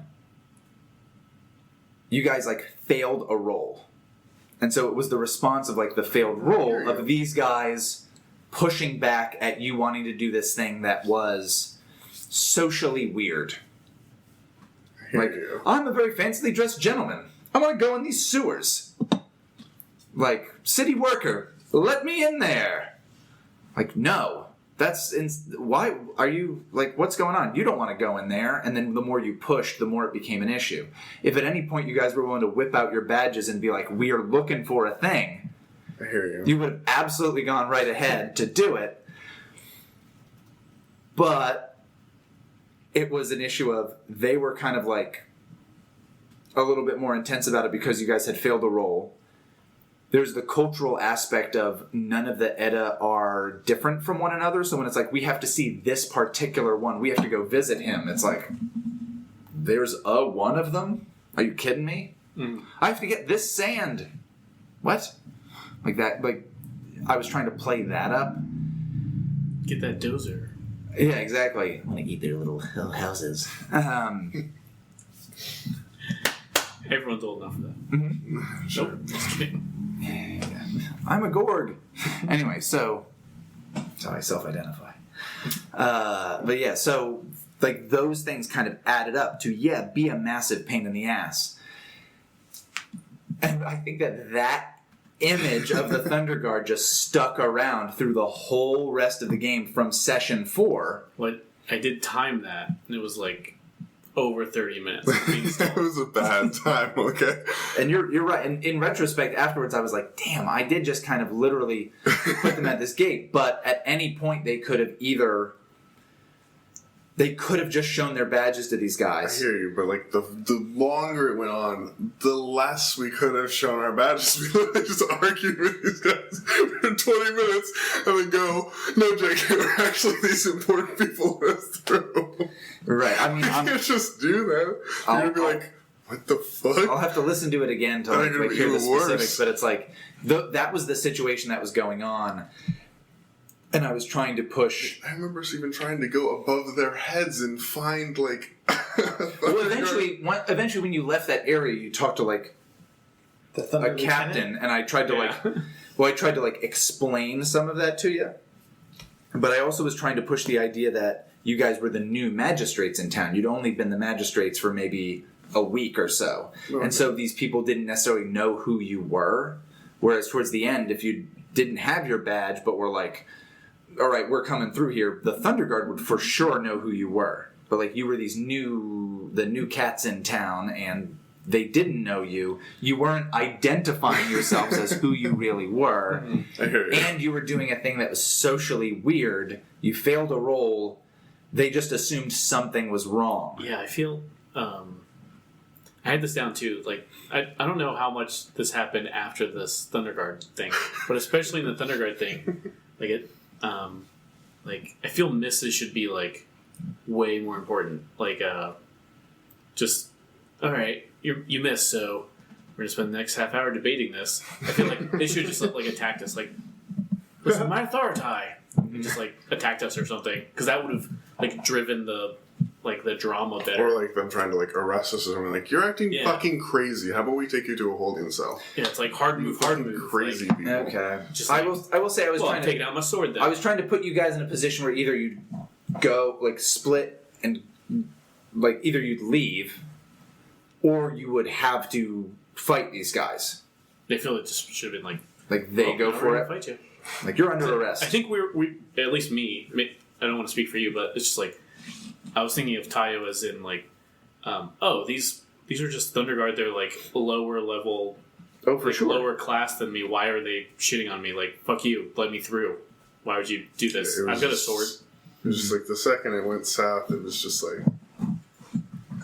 It was just a bad time. It was just really, Yeah, that's gonna especially stick with me for a long time. and especially too Looking Taiyo, at those like guys. thinking of like, oh, I'm impersonating someone who's a warrior, but not really a warrior. Of course, I'm going to like you can't say that to me. How dare you? I think I tried to say like, what's your name? Let me go to your superior. I heard you be like, this guy's It's like without names. it doesn't matter what their name is. Shut up, David. Well, I'm mad.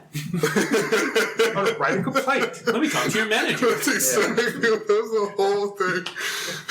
Well, I'm mad, so we're gonna do this for 30 minutes, Yeah. goddammit. But I feel like, especially Oh, in what a bad the time. Powered by the Apocalypse things, like the misses, like if it's just like, well, the result is to stall them. I feel like that's. I mean, Not hard. not trying to shit on you, Austin, but like, we did dumb things too, as I just described. Some stupid shit. Yeah, I was playing the character not dramatically enough. But, Yeah, we definitely, we just, for some reason, we just kept on talking. We should have either Yeah. attacked, we should have done some shit. Either we should have been like, well, now I'm drawing my sword, or like the result of the miss should have been like, well, we're drawing our swords. Yeah, it's just, Yeah. And I do regret that didn't go somewhere more quickly because really it didn't go anywhere. Aside from to create like a distaste for the Thunder Guard for you like tremendously. I mean, if they tried to arrest you, it probably would have created that as well. But there could have been more to do with that. Like later on when it was revealed who you were, it's just going to be, to me, it could have looked bad for you guys, but those guys could have been chastised or like reprimanded significantly by Jocho or something like that. But it didn't. It wasn't the best way for me to handle the thing for sure.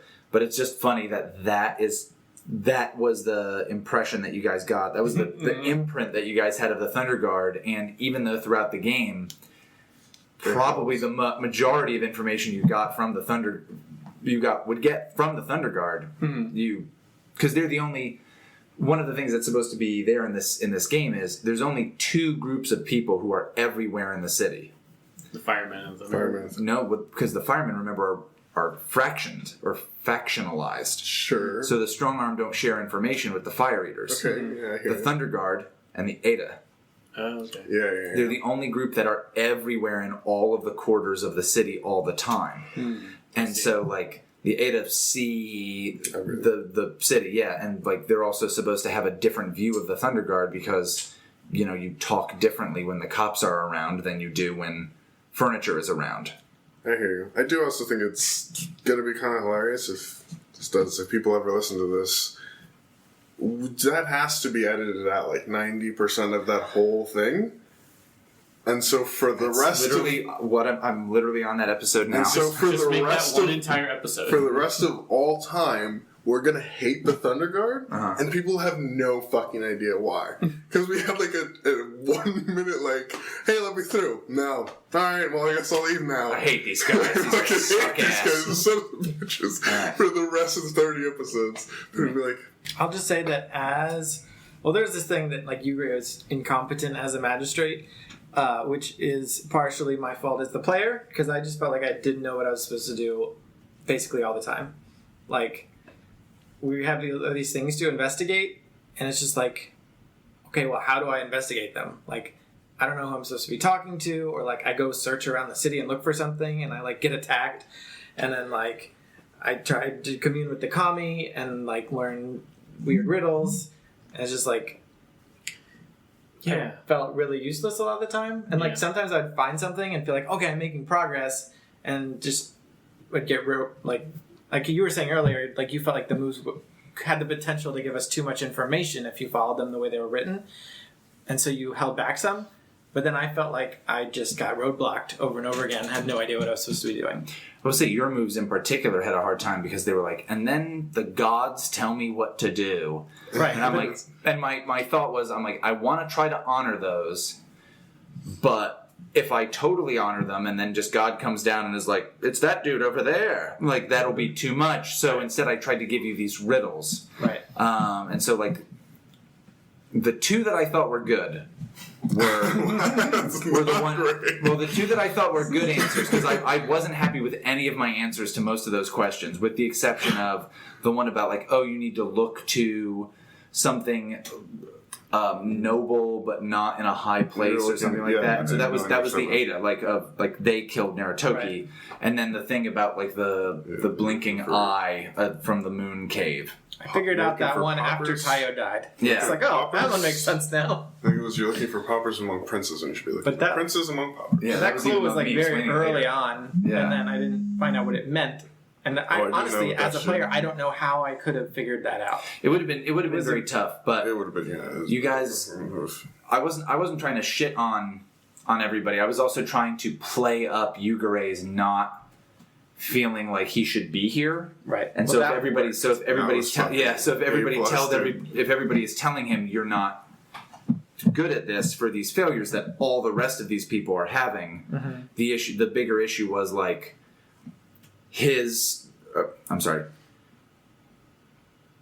Taiyo's corruption, like being on the take, Ishi's like spiritual corruption, and Aji's like addiction. Like all of those things could be kind of played up in this way or that way to make people doubt themselves and have these things. Yugare had the 2 ends for that of like vulnerability, especially given that poetry was your love. Yeah. Was his family to have your wife come in and say like, what the hell? What are you doing? Are you cheating on me? Kind of a thing. And then people tell him like, oh, blame you for not solving these things. Right. Yeah, no, I mean, it worked. And I think that made for, like, a good character arc for Yugare, too. But especially toward the beginning, I'm just like, I get that I can't just, like, use an Ask the Spirits move and learn everything. And I was like, part of me was worried, like, well, I kind of want to ask the spirits, but I don't want Austin to feel like he's got to, like, reveal all the secrets or something. And, of course, that didn't happen. But it's just, every time I thought I was on the right track, something, like, stonewalled me. Yeah. And as the storyline you're talking about, that made sense and it worked. But I think that happened to more than just me. Like, people would be investigating something and then just not get anywhere, and that was part of the whole fade thing. Forever. Yeah, the fade thing. But yeah, I mean, we were joking about it, lasting more sessions than we expected, and I think it was just because there was a hard area to navigate between, like, how much should we be able to discover at any given time in order to make progress. But, like, because you switched from, like, holding information back at the beginning to, like, revealing it in floods at the end, I was like, maybe there's, like, a middle ground where we could be making progress the whole way through. Yeah.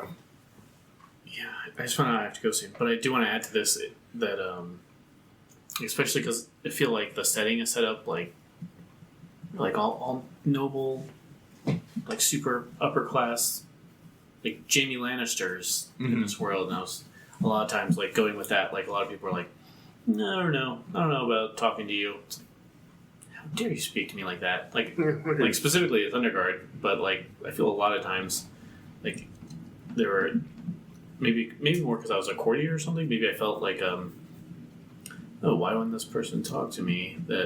Or why would this person hide things when I'm theoretically so much higher than them socially? And I mean, especially because the roles and everything, like you were saying. I'm pretty sure that's what contributed to the how many sessions we did. Like, just if people had forked over more information, we could have cut out some extraneous searching. Yeah. That didn't add to the drama of anything. It was just searching for searching's sake. And then the character drives around for 15 minutes of the 40-minute episode. Yeah, I definitely would have rathered, finding things out earlier, or maybe even the like the time things, like the start of the Opium War starting earlier or something. Yeah, I mean, I definitely regret that it took as long as it did for us to get through it. In part just because it was supposed to be 10 to 12 sessions, and it was 29. Yeah. Yeah. Well, I mean, a lot of it was fun, and there were a lot of interesting storylines that happened. But there were some frustrating parts, especially, I think, for me in the first third to the middle of the campaign, where it's just like, I felt like not much was happening, and we'd be trying to make progress on something, and then something would explode. And there's a whole new problem added to the list. And my way of, I think I could tell that you were getting a bit frustrated was, how do you find this? I just wander around the city. Yeah. Yeah, and so I was like, and that to me was even more difficult because I'm like, well, if he's just wandering around the city, what information is he really going to get out of this stuff? So that was tough. That was just as tough for me with that, where it was like, oh shit. It just made me think like, okay, he's kind of removed from some of this stuff. He doesn't know where to go next. Either he doesn't care or he doesn't know what to do next, and so he's just wandering around. But if he's just wandering around, what do I really give him that narratively fits with that? Let the spirits guide me. But then I missed that role, so of course I got abducted and sacrificed to the moon cult. Yeah, I got you though, baby. Hey, that got the Onino Serioku introduced. Yeah. Yep. And I only had to, take a deal with the devil to come get you. Yep. I was one of the Shadowlands team. Wandering around the city aimlessly really gets things moving along. One of 5 just to save you. Spent 1 of 5 to save you, 1 of 5 to save Aji. And then I picked up 2 at once for missing a roll. Oh, yeah, that's right. Bad. All right. It's pretty bad. You got one more thing, Austin? Or go ahead. David, do you have anything else? Wrap it up.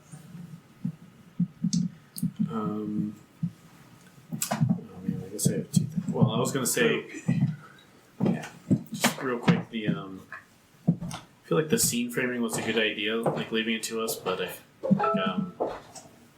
was hard. Like what you were just saying, like how we're just like, well, everywhere's a dead end.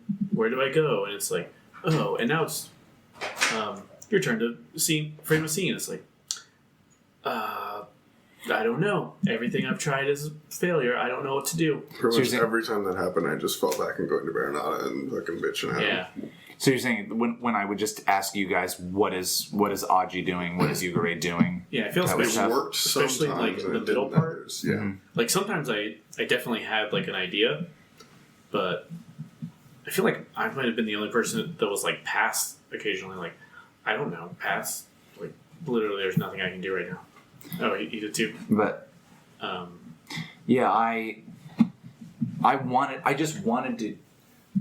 I will say the two reasons I did that was I wanted you guys to feel more like ownership over the direction things were going in, and I wanted to play up the sandbox nature of things a little bit here and there to just say like, where do you go? But as we went on, I had to curtail that more and more for just time constraints, and like as in we've got to hit these beats in this, because if we have a game session where we don't get at least this much info out, we don't.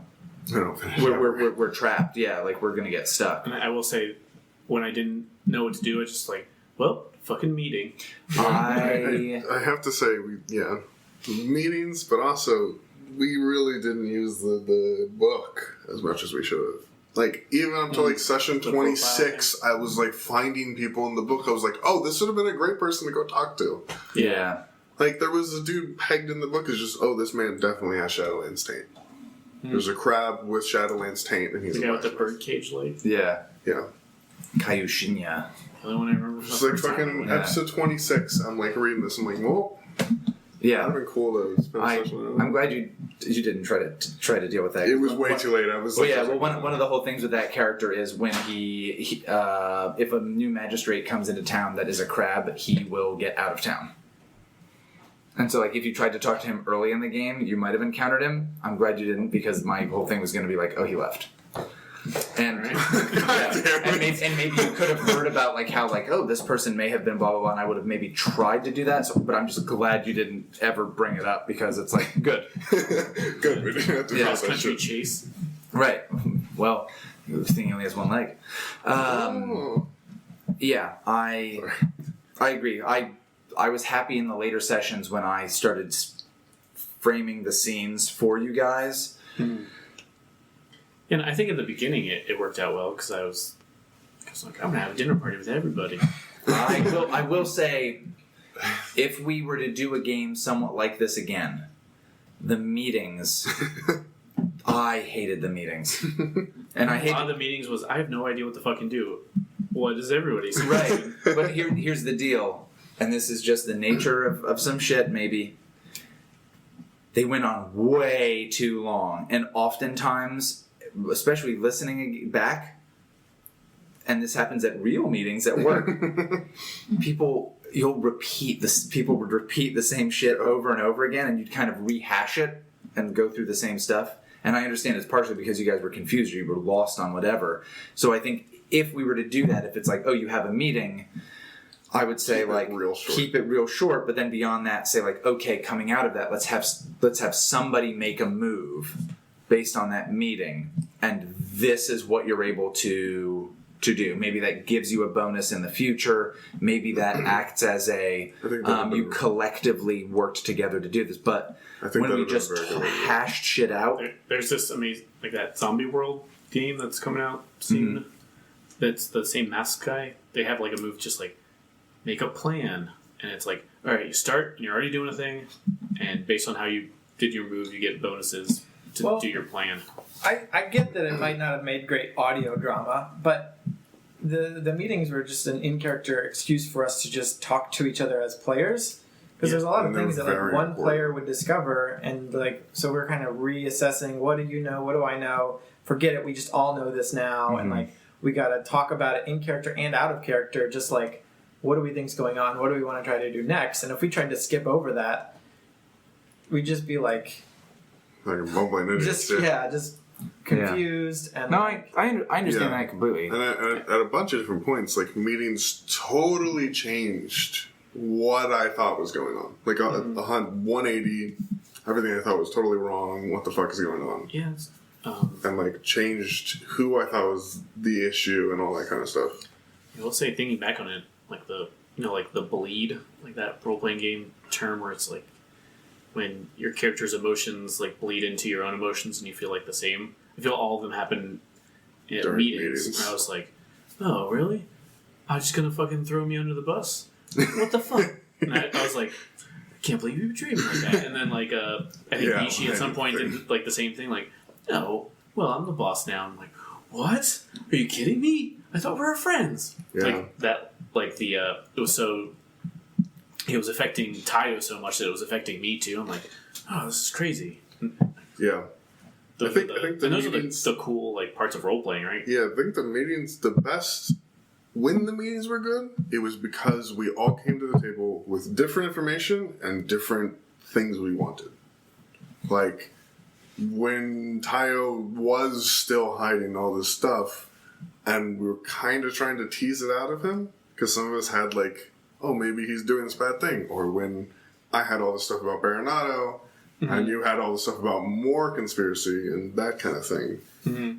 I think those were better than the ones early on where we were just like, oh, hey, by the way, what? It's like, yeah, let's delegate tasks now. Yeah, that was Yeah. horrible. Yeah. So yeah, some of them were good, some of them weren't. I don't Some know were pretty how to bad. make them good or I bad. don't know though. how to make them. I think all of them must have been necessary for us to have done them in the first place, though. Make it all out of character. No in-character talking. Yeah. But I don't think we were Important. ever like, oh, I don't have anything to do, let's just have a meeting. I think it's like, we seriously have things we need to reconvene on and get on the same page as each other. So we You got a need to meeting do to get it. out of character. Like Aji tells Yugare this. Yeah, but doing it out How of did you- character doesn't did necessarily Yugare make it react? faster. Yugare says, you're a bastard.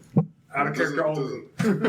I hear what you're saying, but there were definitely interesting things that happened because of in-character meetings.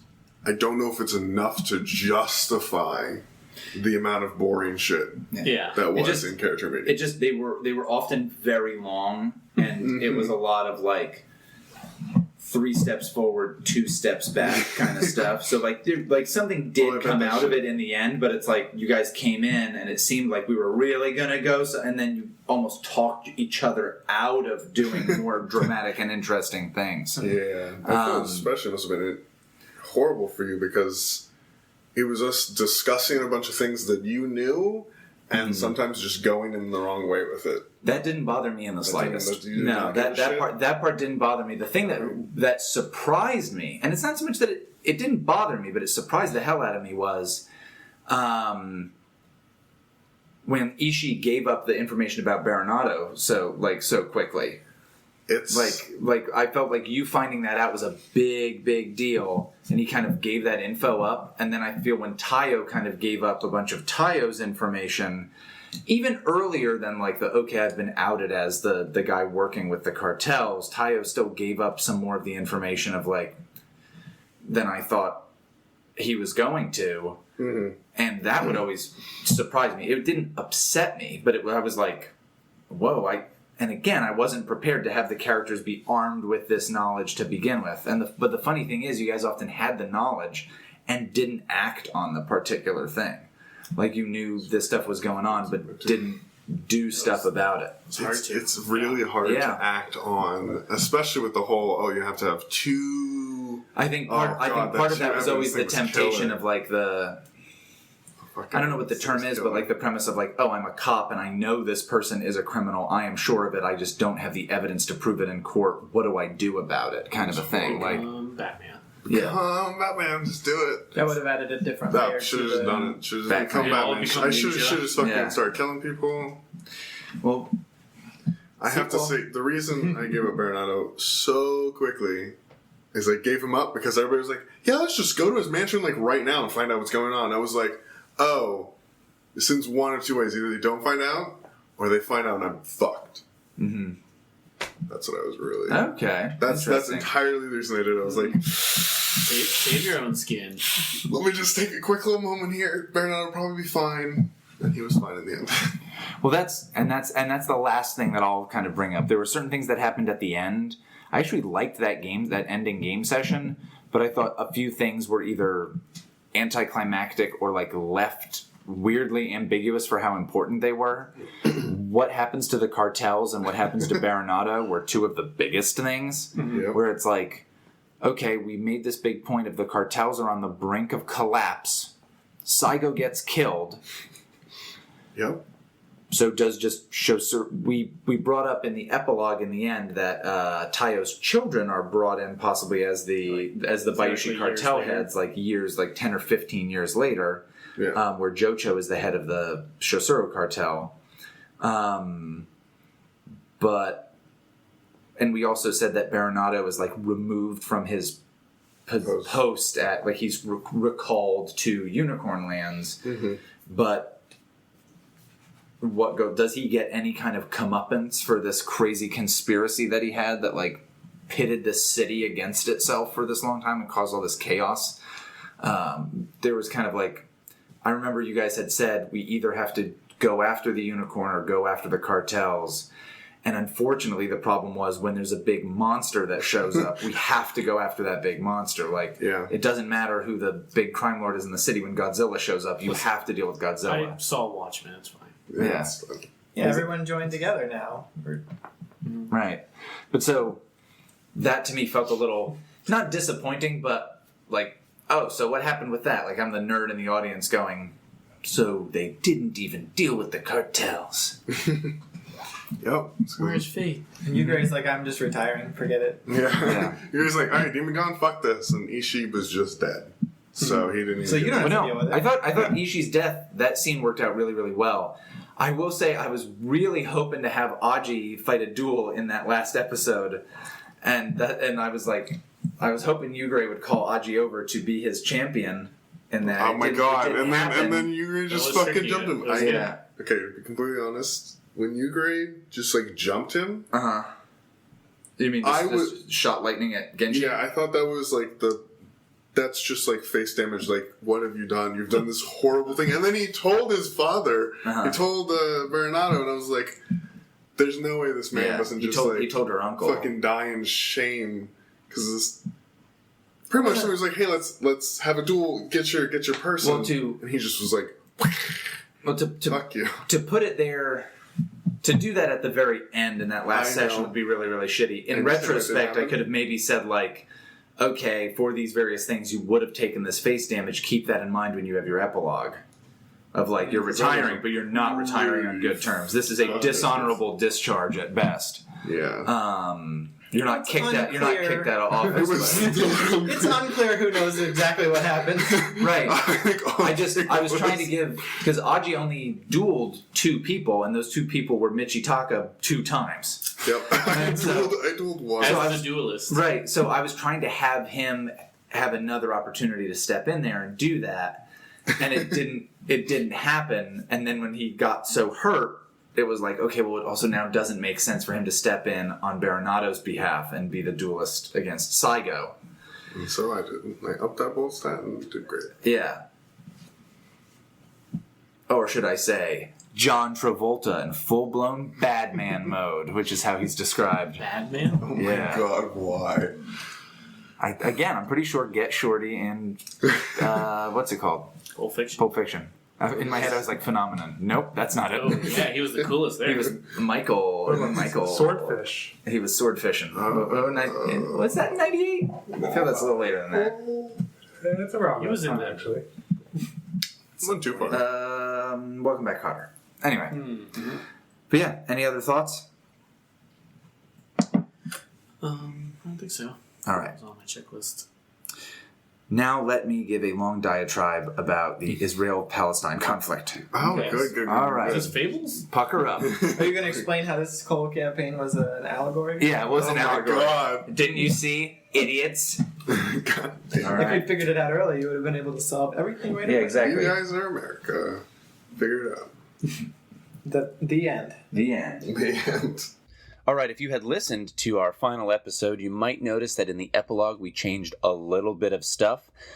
We recorded this the week after we had played the final session, so obviously we couldn't see into the future, in which we'd tack on some additional stuff into the epilogue to make things a little more clear. But those are the main concerns that we had. Again, want to thank Branden Taylor of Galileo Games, who came up with this system.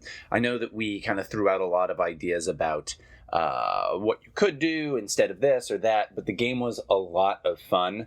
The main problem seemed to be that I had a very more traditional game in mind, and that box set was set up to work with a much more traditional system, and his system is not. It's powered by the Apocalypse system, and so those two things clash with one another, but not at all because of the fault of his game.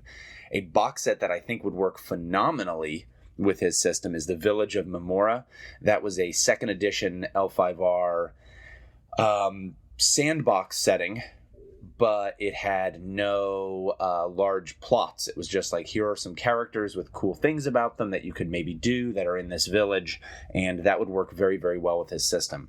Want to thank Scott for reading our intro for so many episodes. Would also like to thank the band Cowpay for providing their music for a whole lot of episodes, and would like to thank Gabe for the voice of Naratoki in the journal readings. So once again, thank you to everybody. Thank you to Greg Stoles for the box set that he helped to create, and thank you to all of our players, to David, Andrew, Branden, Toan, and the periodic cats, ukuleles, or chicken frying noises in the background that really added a lot of depth to fantasy feudal Japan. All right, everybody. Thanks. And in case you forgot from the previous things, the intro music to this is Mission of Danger by Lobo Loco.